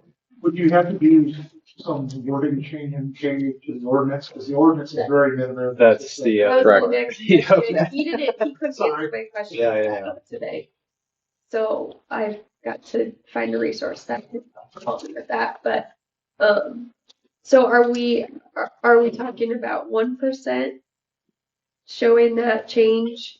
Well, here's the question that I have. In the 2026 budget, we get it enacted. That's when it kicks in. Hypothetical world. What's the $8,500? What's the impact to that? Is that a general fund impact that you see? Is it do you have a specific fund earmarked for where that lost money pulls out of and where this goes back in? Or are you is this more purely just a future proofing, or is this something that you have a specific idea of what it's going to go towards? I mean, we could put it towards our sewer deficit, for sure. That's what I'm asking you is like, and that's part of the justification, because the sewer deficit allows us to then not raise sewer rates as much, which again they're voting on capping sewer rate increases as well. Yeah. That was my thought, is that's all part of this. I think it's the holistic. Here's what it's going to look like. Here's the impact to you. Here's where that's going to go. It'll help overcome a budget shortfall in this area, something along that line. Okay. Because we're already getting an extra $20 from everybody for the initial sewage lagoons, and we're talking about building new ones in 2 years or 3 years or whatever. So, makes sense. Yeah. Sure, it's a lot, but it's just thoughts. That's what we have time though to suss this stuff out. Well, right. Let's do it smart. Let's do it in a way that educates people. Again, I think people aren't stupid, but they only pay attention to what they have to pay attention to, and there's a lot to try to pay attention to. And so I think a lot of these decisions that the state has made, Des Moines was trying to cut their budget by what, $1 million, and was looking at closing the pools. And people are like, we don't want the pools closed. It's like, cool. Let me explain to you why we have to close the pools. To the same end, yeah, let's make sure we're doing this with the community and not to them, so they understand, yeah, exactly where we're planning on this money going and why we feel like we have to do this. I think the secondary part of this conversation is, what else can we do that doesn't directly impact the people that have already lived in town, to this point? And things like, I'd like to bring up bringing up a conversation during new business, but we'll do it then, about getting rid of tax abatements for residential pretty immediately. And I'd also like to discuss connection fee districts and making sure as we do begin to develop industrial, the 80 acres out there, we ran that water pipe a couple years ago. No one's technically really hooked up to it yet. The connection fee districting, and we need to get, those are areas that are sitting out there waiting to produce revenue that we're not taking advantage of. So we need to make sure we're maximizing the infrastructure that we have in place before we start taxing the people that have lived here that haven't been responsible for the growth. Like they shouldn't be paying for the new growth, if that makes sense. But at the end of the day, we're all paying for it. It's a community. So if we can mitigate that by taking advantage of what's in place instead of asking for more from people, that would be my preference. So next steps, explore consumers, Mm-hmm. get an idea of how each percentage affects an average bill. Yeah, if you could. Okay. Like if the average bill is like Brad said, like $100, and that removal, taking that off and putting it back on, what percentages gets us close to what the average consumer bill is? Okay. It might be easier if you just do it by per $100. That's what I was saying. Yeah, sorry. Just a round number of some kind. Because averages are going to be so far. Yeah, yeah. 125-year-old house uses a lot more gas in the winter than your Correct. 8-year-old house does. Correct. So if you just say, per $100 you pay $7.50 now. In the future you'll pay $7.76. That requires math, Tony, for me to do that. Which is the whole point of what we just discussed. That's where you guys. That's the point. But we it's a wash. And then as far as, in my opinion, what the council would need to see is, well, what if it's 2%? What if it's 3%? What if it's 4%? What if it's 5%? That way we're not chasing our tail every 24 months and coming back to it. Yes, but also it needs to be cost justified as to what's the difference between 8,500 and 17,200. Why would we need that extra money? And why would we be asking everybody in town to pay an extra $3.50 a month? Like, what are we going to do with it if we ask for it is, I think, the most important part of this entire, my opinion, the most important. What you're looking for is revenue neutral. Yep. Yeah, that's ideal. 1%, sure, it's a wash. Nobody cares, probably, like you're saying. But what if it's 2%? What if it's 3%? Are people willing to have that conversation? Does everybody in town want to pay an extra $7 a month because they don't want to pay more in sewer rates next year? Or if we're talking about tax levies, we're leaving it at 11.6. Well, what if next year we have to raise it to 12.1? Well, instead of that, maybe we raise this a little bit so that we can keep property taxes lower. Those are the things that I'm talking about. Right. I just don't think this is that significant of an amount of money from a city bringing in standpoint where it's worth going and asking people to pay an extra $5 a month unless we have a specific idea of community driven need, not just a let's make up a shortfall or something like that. Yeah. So a lot of words, but good discussion. Yeah. Sorry. So then are we technically tabling this then and revisiting it? Sounds great. 15 tabled. Number 16, approval to issue comprehensive plan RFP or request for proposal. Yes, so I included that in your packets. I know that was one of our goals to get that issued out this spring. Forget. We're almost there. So if there are changes that you'd like to see made into it, I was hoping to release the RFP this week with the deadline of April 17th.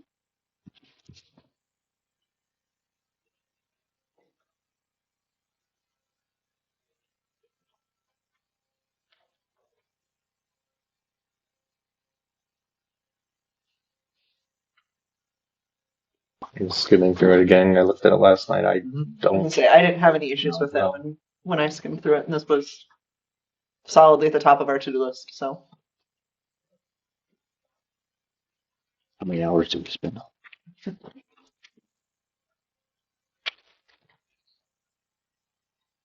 Also, questions, discussion, comments? If not, what's your thoughts?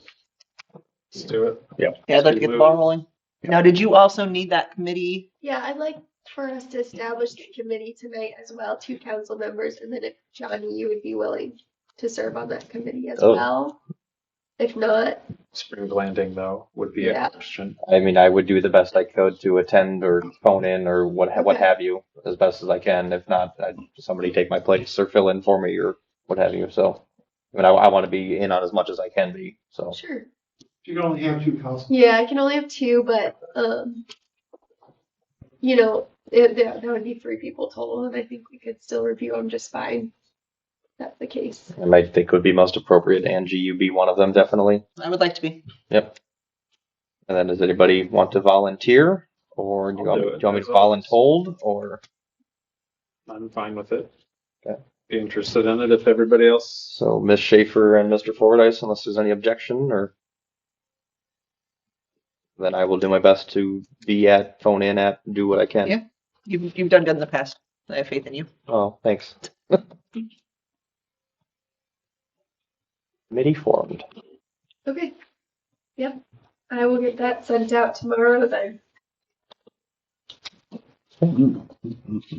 So then, well, we would still then motion second to Yes. approve that. Yes. Yep. So Okay, so I motion to approve the issue of the request for the comprehensive plan proposal gathering And then to establish. and to establish the committee of myself and Mr. Fordyce and the mayor as part of that. I'm not gonna try to Mr. It's not gonna work.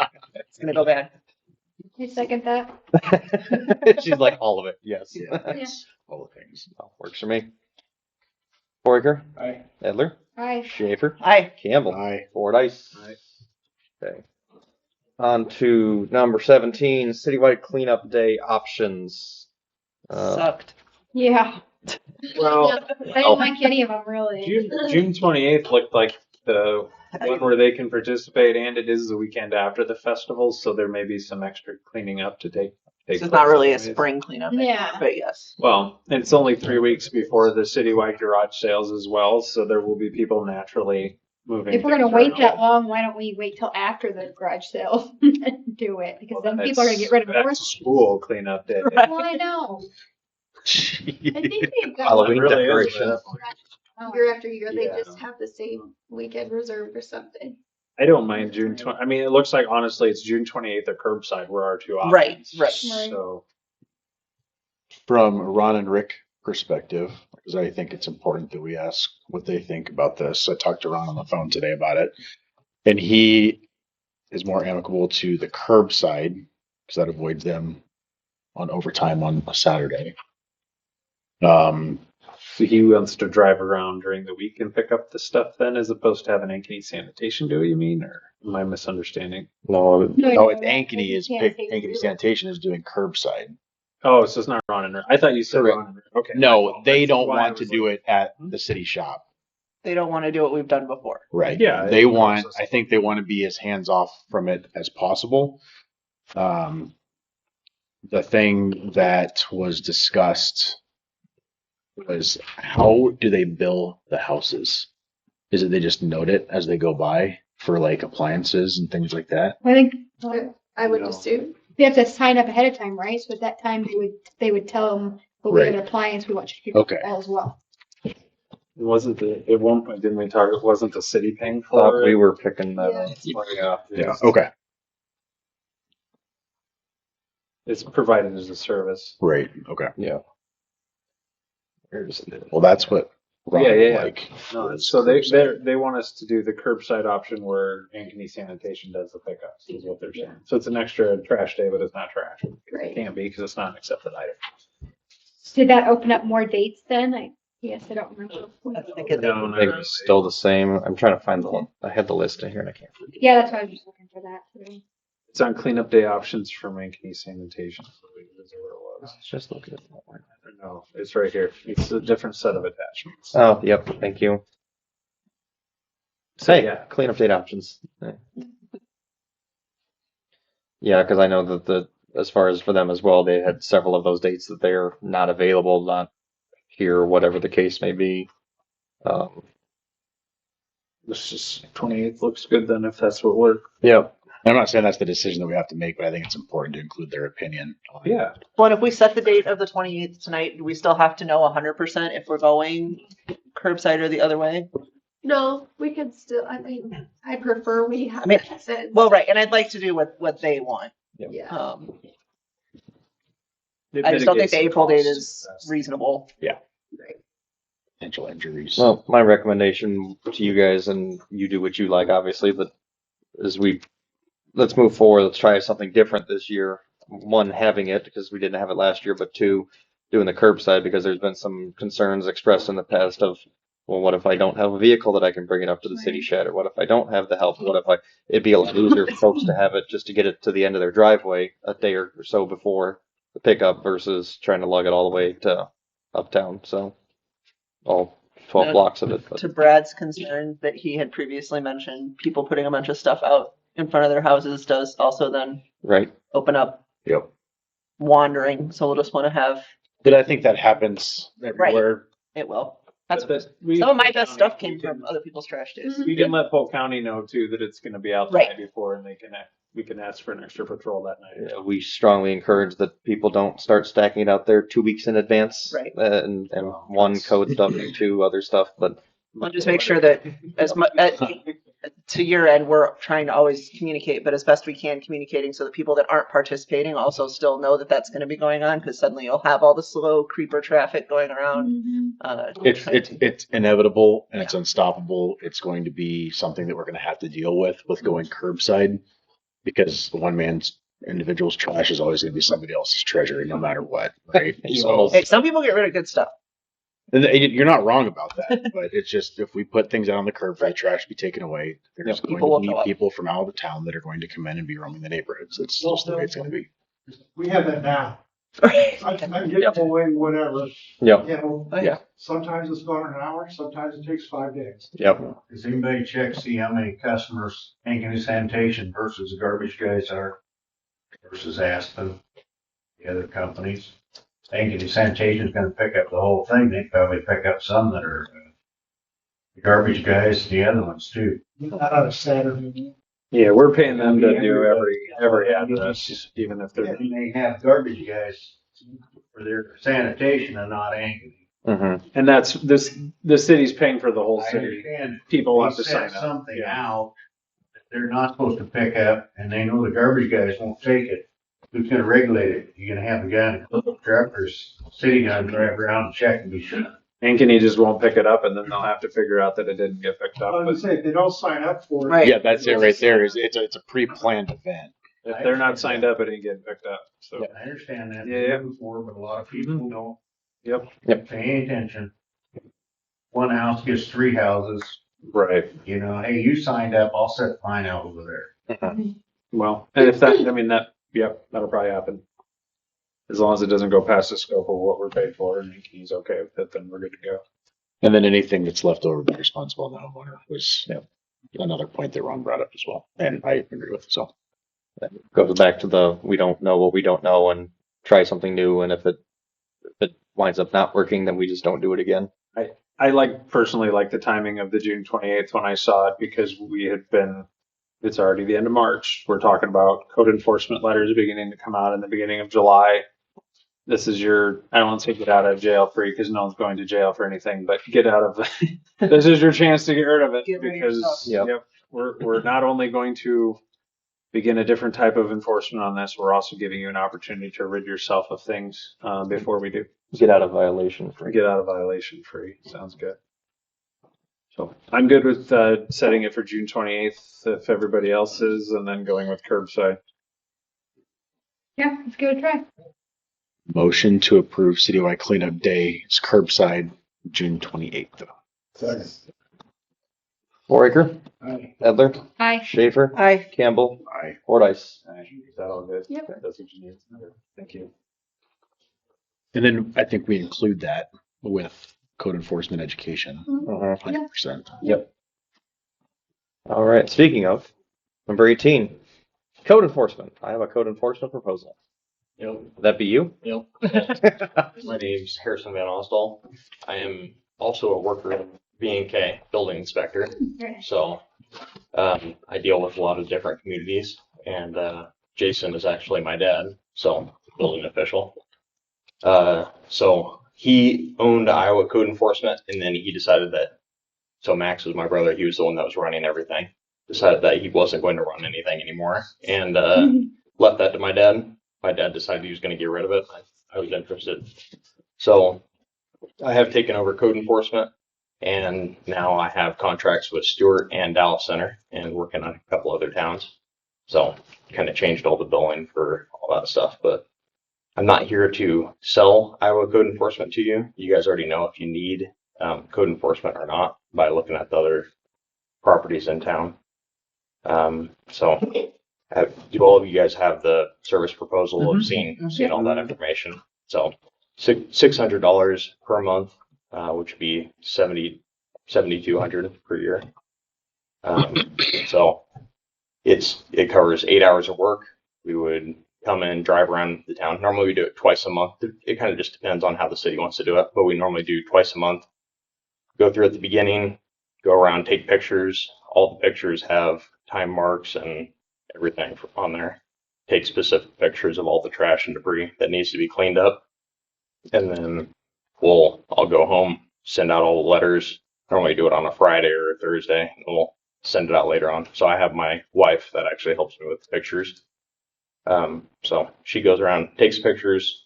We make up all the paperwork together and then send everything out on that Monday. And then we'll come to an agreement on time and date for stuff when it needs to be sent out. But normally it's about 21 days is what cities like to see. So that allows twice per month. And then we'll send out letters 7 days after that, 21 days, if people have decided that they didn't want to pick things up. So first notice, second notice, and then the third notice would come from the city, so the city attorney. And that's normally the best way for it to work out. But So some of the stuff we've discussed as a group and in the past is about. So we're doing enforcement, or we're doing education right now about the upcoming enforcement, and the previous code enforcement that was done in a different way, different administration overall, was very similar to what you're talking about. And then a lot of the feedback we got from the citizens was, if somebody would have just told me this was a problem, I would have just fixed it. They felt threatened by the letters, things of that nature. We had a discussion as a group, so I'm asking if it's possible where we start when we restart this call July 1st. Going back and taking a look at the properties that were not correctly mitigated last time, as opposed to immediately starting to roll out like a bunch of new letters. So what I'm getting at is, I don't remember how many came out, but I think it was like 92% of them were cleaned up.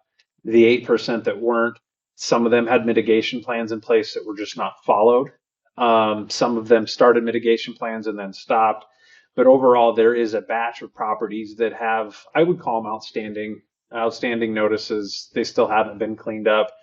Can you start back where we know there's already mitigation issues, in your opinion? And then, so do you have an issue with reviewing some of those with City Hall ahead of time before we send out another letter to review like past mitigation, or how would you want to handle that? No, I don't have a problem with past mitigation. Stuff that you guys have already done, as long as there's pictures involved. You guys have files of the pictures for we can get them, properties. So if we have that information, we can follow through with those letters.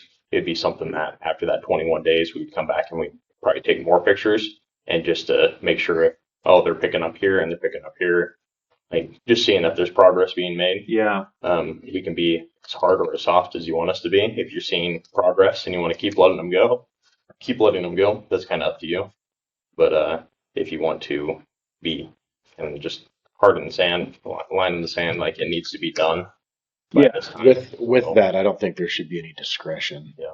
I think that there should be, it is this way or it's not, because we can't, as Mr. Hess alluded to earlier, it's going to be either we're all in or all out. And in the past, they were given the opportunity to come to council. One of the remedies was to come to council and say, hey, this is why this happened, or it's been mitigated, or it was taken care of, or whatever.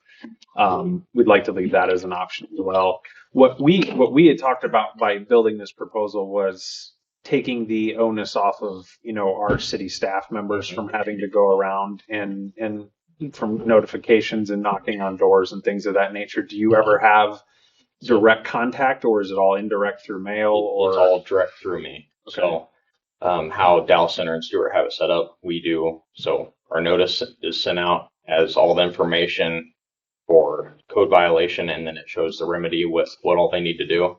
Down below, it'll have my phone number and email. Contact me, and I will talk to you about what needs to happen if they have questions about it. if they want to go to council and scream and yell at everybody, then sometimes that's how it goes. Yep. But it's always a problem. Everybody knows that. So that's fair. But yeah, otherwise I deal with everybody, and we most of the time with like Dallas Center, they have, let's say they have siding problems or their roof's messed up on their garage or something. If it's a structural problem, we try to push it out to a certain time. So we'll do, it needs to be done by this time. We'll push it a couple months or the end of summer or something like that. What's the scope of this? Because that's way different than what you guys were doing before, what you talked about before. I mean, you haven't been talking about people losing shingles from the garage and that being a code violation. You've been talking about basically people parking trailers in their yards or being parked where they're not supposed to be, or putting in a rock pad instead of concrete pad. Yeah. You know, so, I mean. I'm talking about the other communities that I deal with. So, no, but I mean, you're using it as an example of type of work to do, and I'm trying to get an understanding of what type of work it is they're going to be looking for you to do. Because, I mean, I think that's two different things. You know, we talked about, you know, the timing, because before, and I think it's actually in the code of ordinances, where if a citizen does get a notice, they are allowed the opportunity to come to council. And depending on when that first notice comes out, it's going to be more than 21 days. You know, So what you're saying is we have the ability to dictate. It doesn't have to be 21 days. It doesn't have to be focusing on roof shingle. I don't even know if we had a code and ordinances about roof shingles. I would imagine somewhere in there, but we're reacting more so off of the things that we do receive complaints about, we see as we just drive around the city. Those are the things that we'd like to, I'd say, start off with focusing there. Safety and health and welfare. Correct. Exactly. And then from there we progress to the dwellings or the this or the that or the et cetera, et cetera. There's the things that we can see, we can drive around and count 3, 4, 5 of them in a lap around town. Those are the things to start with and then eventually become all encompassing, because as you had mentioned earlier in the meeting, code enforcement has always been a thing. It's always been there. It's just that we haven't either had the people in place or the ability to do it or the staffing or the what have you to go through and do it. A lot of people we're getting some pushback and some comments and stuff. People think that, well, we're just magically dropping code enforcement on the city from thin air. No, it's always been there. It's always been a thing, but it's just a getting the city back in shape is the overall goal. Yep. So my desire, and I've said this in the past, and you know, you have how hard do you want us to be, you know, what have you. Mm-hmm. A little more of the generous approach, if you will, because again, there's going to be a lot of the folks that they do have violations that either they don't know about or they just are ignoring or whatever the case is. That let's get the official start date as far as, hey, we've said July 1, then we go ahead and get the letter out there, and then it's instead of, you know, you've got 30 days to comply, what have you, it's 60, it's whatever. It's kind of a soft start and then go from there. That's for you guys to decide. That's my desire, because I don't want it to seem like we're coming through and steamrolling. But there's stuff that's just got to be fixed and done. What does Tom think about this? Have we talked to Mr. Henderson? Tom? I didn't talk to him about code enforcement. Because he's going to be the one that's going to be at the final stages of this, right?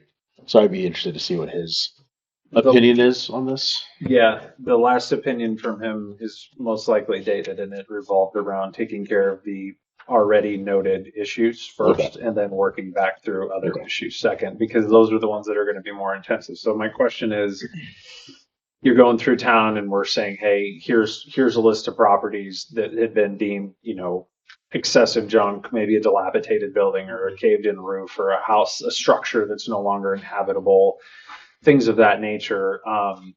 Do you have the requisite qualifications to make those determinations? And then what would a process look like for like a dilapidated house? Are you contacting, is it the state first, or how does that all work? So if you have dilapidated building, so if it's the dwelling on the home, it's not an accessory buildings, it would be covered by me for code enforcement. If it's a house that's dilapidated and it needs to be condemned or somebody needs a stop work order, I would take that, write up a letter, send it to the city, most likely Katie and Deb, and we would send that over to B&K.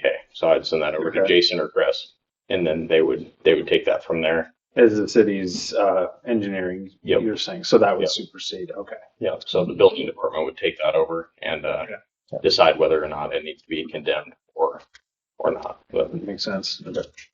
Now, would we have the ability to publicize out to people like what your vehicle looks like so that when they see someone driving around taking pictures, clean it up quick. they don't chase they're you? more than welcome to know what my vehicle is. I have no problem with that. People get really passionate about people driving around taking pictures, and I don't The want feedback, them worried. the feedback we got last time, which I think aids to that, is actually letting people know, hey, on June 21st between 8 p.m. and 5 p.m., our code enforcement officer will be coming through town, yada, yada, yada. Some people were against that. Why would you tell people they're coming? Other people were like, yeah, that sounds great. It would kind of notify everybody so they don't think people are taking pictures of their children or houses. I don't know where everybody falls on that side of things. My intention with this isn't to penalize people. My intention with this is to bring light to the fact that we all agree to these things. We all live here. So I would like to let people know when it's taking place so that people aren't caught off guard. We're going to be, by the time hypothetically someone would be doing this, we would be at the end of a 6-month education period where we've been telling them, here's what to look for. Katie and the gals have been publishing. Here's some examples of code enforcement. Johnny and I have talked about doing a video actually sometime probably yet this month where we're going to have examples of different properties, not from our city, but just top-down Google Maps of here's what a house would look like, or here's what a junk property, or you get the point. And then cite the ordinance or the code that would lead back to it. He'll take some YouTubing as editing, but those are the things. So you would be walking, hypothetically, you'd be walking into the situation where the education would have been done. We would have a very specific plan in place. It wouldn't just be go drive around and see what you can kick up right away. It would probably be more focused towards what's already there that we know about. Are you okay with that? Or is it your preference to do more of the driving around and taking the pictures and sending the letters and stuff you've already kind of described? Truthfully, if you want to have like a learning period where everybody can kind of see what we're looking for, I'm perfectly fine with coming to city council and sitting down and talking to everybody. They would still about get the that. notices. Yep. They would still get the letters because they still do need to be quote unquote written violation for that. It's just a softer launch is what I guess the word softer is kind of what I mean. And I do agree with the softer launch. Like if you pushed it out to 60 days, just send somebody just a normal letter from the city. You guys would have your own envelope. We would put our letter in there. This is just a notice that this will need to be enforced at 60 days or 30 days or whatever you guys decided on.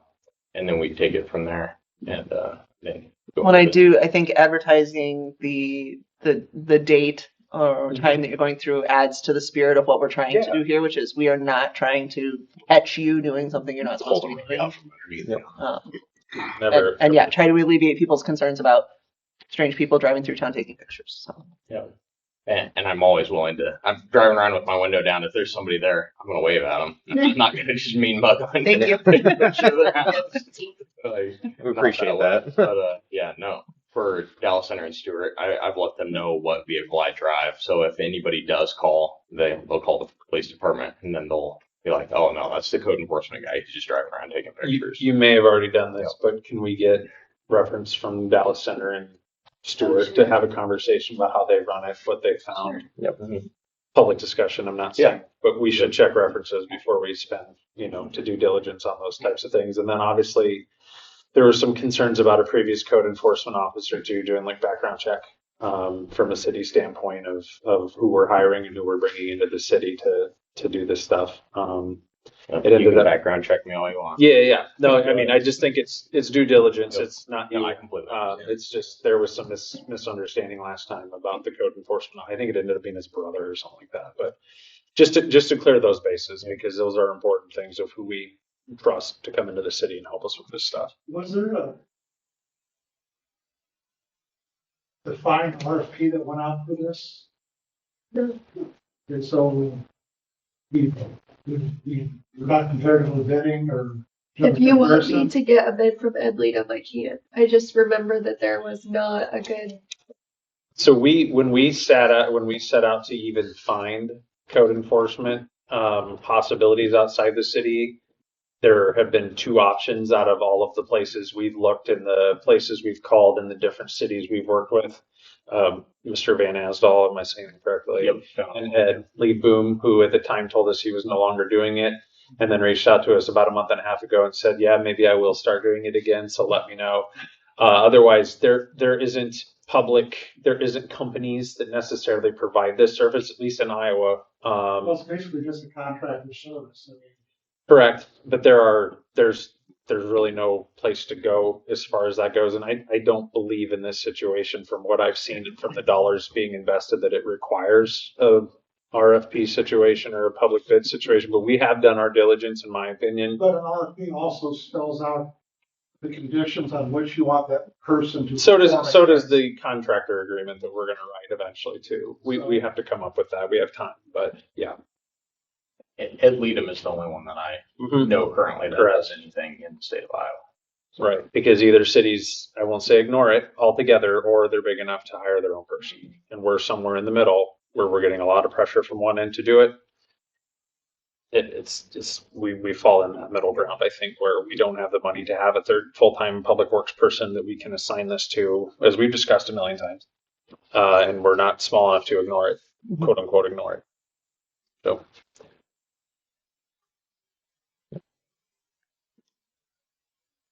Additional questions, comments? So in terms of, this is discussion this evening, correct? Yep. So I would think the next step would be for us to come up with a defined criteria, an action plan, a game plan. Check background references, things of that nature, and then present him with call it RFP if you want, or whatever the specific roadmap is, so that there's an agreement in place ahead of time before you agree to work with us and we agree to work with you. Is that amicable or any other? Would that require a workshop? Because I feel like that might be a lot for a meeting. Yeah. I think it can be more of a framework. It doesn't have to be a definitive line by line. January, on this date, from this time, you will do this, this, and this. I mean, he has a scope of work. We can agree to the scope of work and amend it. Okay. I think we can handle that in a typical agenda session in a meeting, probably. I just would hope everybody could be here for that one. So we'd probably try to plan it out ahead of time as much as possible. So, yeah. I mean, written feedback's welcome too, and other, because I know it's planting season and whatnot comes up. But we have 3 more meetings before, April, May, June. We have 3 more meetings before this would take effect. So, I didn't know if we had 2 meetings 1 month. I was trying to remember. I don't think we do. So that's what we'll do next, if that's amicable for everybody, and if you've got the time in your bandwidth to do that, or if you need help with that, let us know. So you want a contract? Some type of an agreement of what we're looking for specifically. So what we can do is take a look at the proposal that he submitted and propose some changes or addendums to that. And then if he's amicable to those, then that could serve as that. And we would want to talk with Tom Henderson, most likely, about entering into those types of binding agreements for 12 months. Just have him review it. Does that make sense? Yeah, I just want to make sure I'm making the changes that you guys want. Yeah. So let's talk in April. Let's have the service proposal on the agenda for April, where we can discuss and make addendums to it. It gives us 30 days to get familiar with it, and then we can make changes or suggest changes. And then April, May, and then May we could come back and take a look at your revised proposal with our feedback in it, and hopefully come to an agreement, if that makes sense at that point. I will suggest that you guys can reach out to the other towns that I deal with. Dallas Center is just the 8 hours a month, $600, and then Stewart is just the 1,600. We do 16 hours up there. Okay. So they wanted a lot more. You're over in town. It's definitely a lot bigger. Yeah, it is. If you could provide Katie with the contacts that you use there, that'd be great. Yeah. I appreciate you coming out and explaining everything. It's really helpful. That's all you get. Thank you. Wow. No more blessings. They'll send you a letter if you sneeze to me. And in the meantime, Hansel, if you've got any ideas, you've got questions, you've got feedback, you've got whatever, send it over to Katie. Maybe copy me on it just so I can get some eyes on it as well, since this has been a big thing of mine as well. So I think it would be important for us to see how things are done with you in the other towns, because this is new for us here, new restarting this town. So kind of maybe success rates or some kind of, like, how your interactions have gone. I don't know if they like how you document that in any way. I document everything on Google Sheets. Yeah. So You know what I mean? Like how would this look here based off of how it's been going on in Stewart and Dallas Center? yeah. Dallas Center, you definitely have some people that are in their ways and they don't want to change the way things have been. Yeah. And Stewart is a little bit more open to that because they've had code enforcement longer. So I would definitely say that break-in time period is definitely a big thing. And so people take it because when you start calling people stuff junk, it definitely rubs them the wrong way. But I think having a code violation in there and then saying how you amend it and then also having my phone number at the bottom showing that they can give me a phone call, it definitely proves that we're willing to work with them. So. Excellent. We have a plan. Okay. Very good. Thank you. Yeah. Thank you for coming here. Thank you so much. Alrighty. You're welcome to stay. You're welcome to go. I'll head on out. You guys have a great night. Thanks. Thank you. Yeah. All right. Number 19. Any other business? Briefly. You mentioned the desire to put discussion and possibly eliminating residential, or my desire to eliminate residential tax abatements on next month's agenda. Yes. At least walk through the impact they've had to our budget, what it's going to look like the next couple of years, and then rediscuss the purpose of those abatements and why they were originally put in place and see if those purposes still apply. Because at the end of the day, they were put in place to bring people into town, to drive growth. Did they actually, how did they affect it? I'll have some conversations this week with our developers and get their feedback on it. But they've already, at a higher level, Kimberly has already suggested eliminating them. So I think we're at the point now where they're not necessarily beneficial anymore like they were 3 or 4 years ago when they were put in place. Yeah. But we can discuss that in April if that's what they have on the agenda. Any other business? I was going to mention, we do have 2 vacancies on Board of Adjustment. Yeah, so that. And so I'm going to start advertising for that tomorrow, and then we will bring those to the April meeting for appointments. And both of the appointees that dropped off weren't interested in continuing, or? Travis sounded like he was interested. Travis Wardkey. Ben didn't really say. Okay, either that's fine. way. Well, go ahead and advertise that and see what comes up, I guess. Did Brian Shipley join that? He was a recent appointee. Okay, I was so gonna say, he's 'cause he on talked here. about Yeah. being on the board. If not, if he wasn't, I was gonna suggest to reach out to him because he wanted to be involved in the city again. Yeah, I'll look at the other applicants that we had last time and reach out to them. Any other business?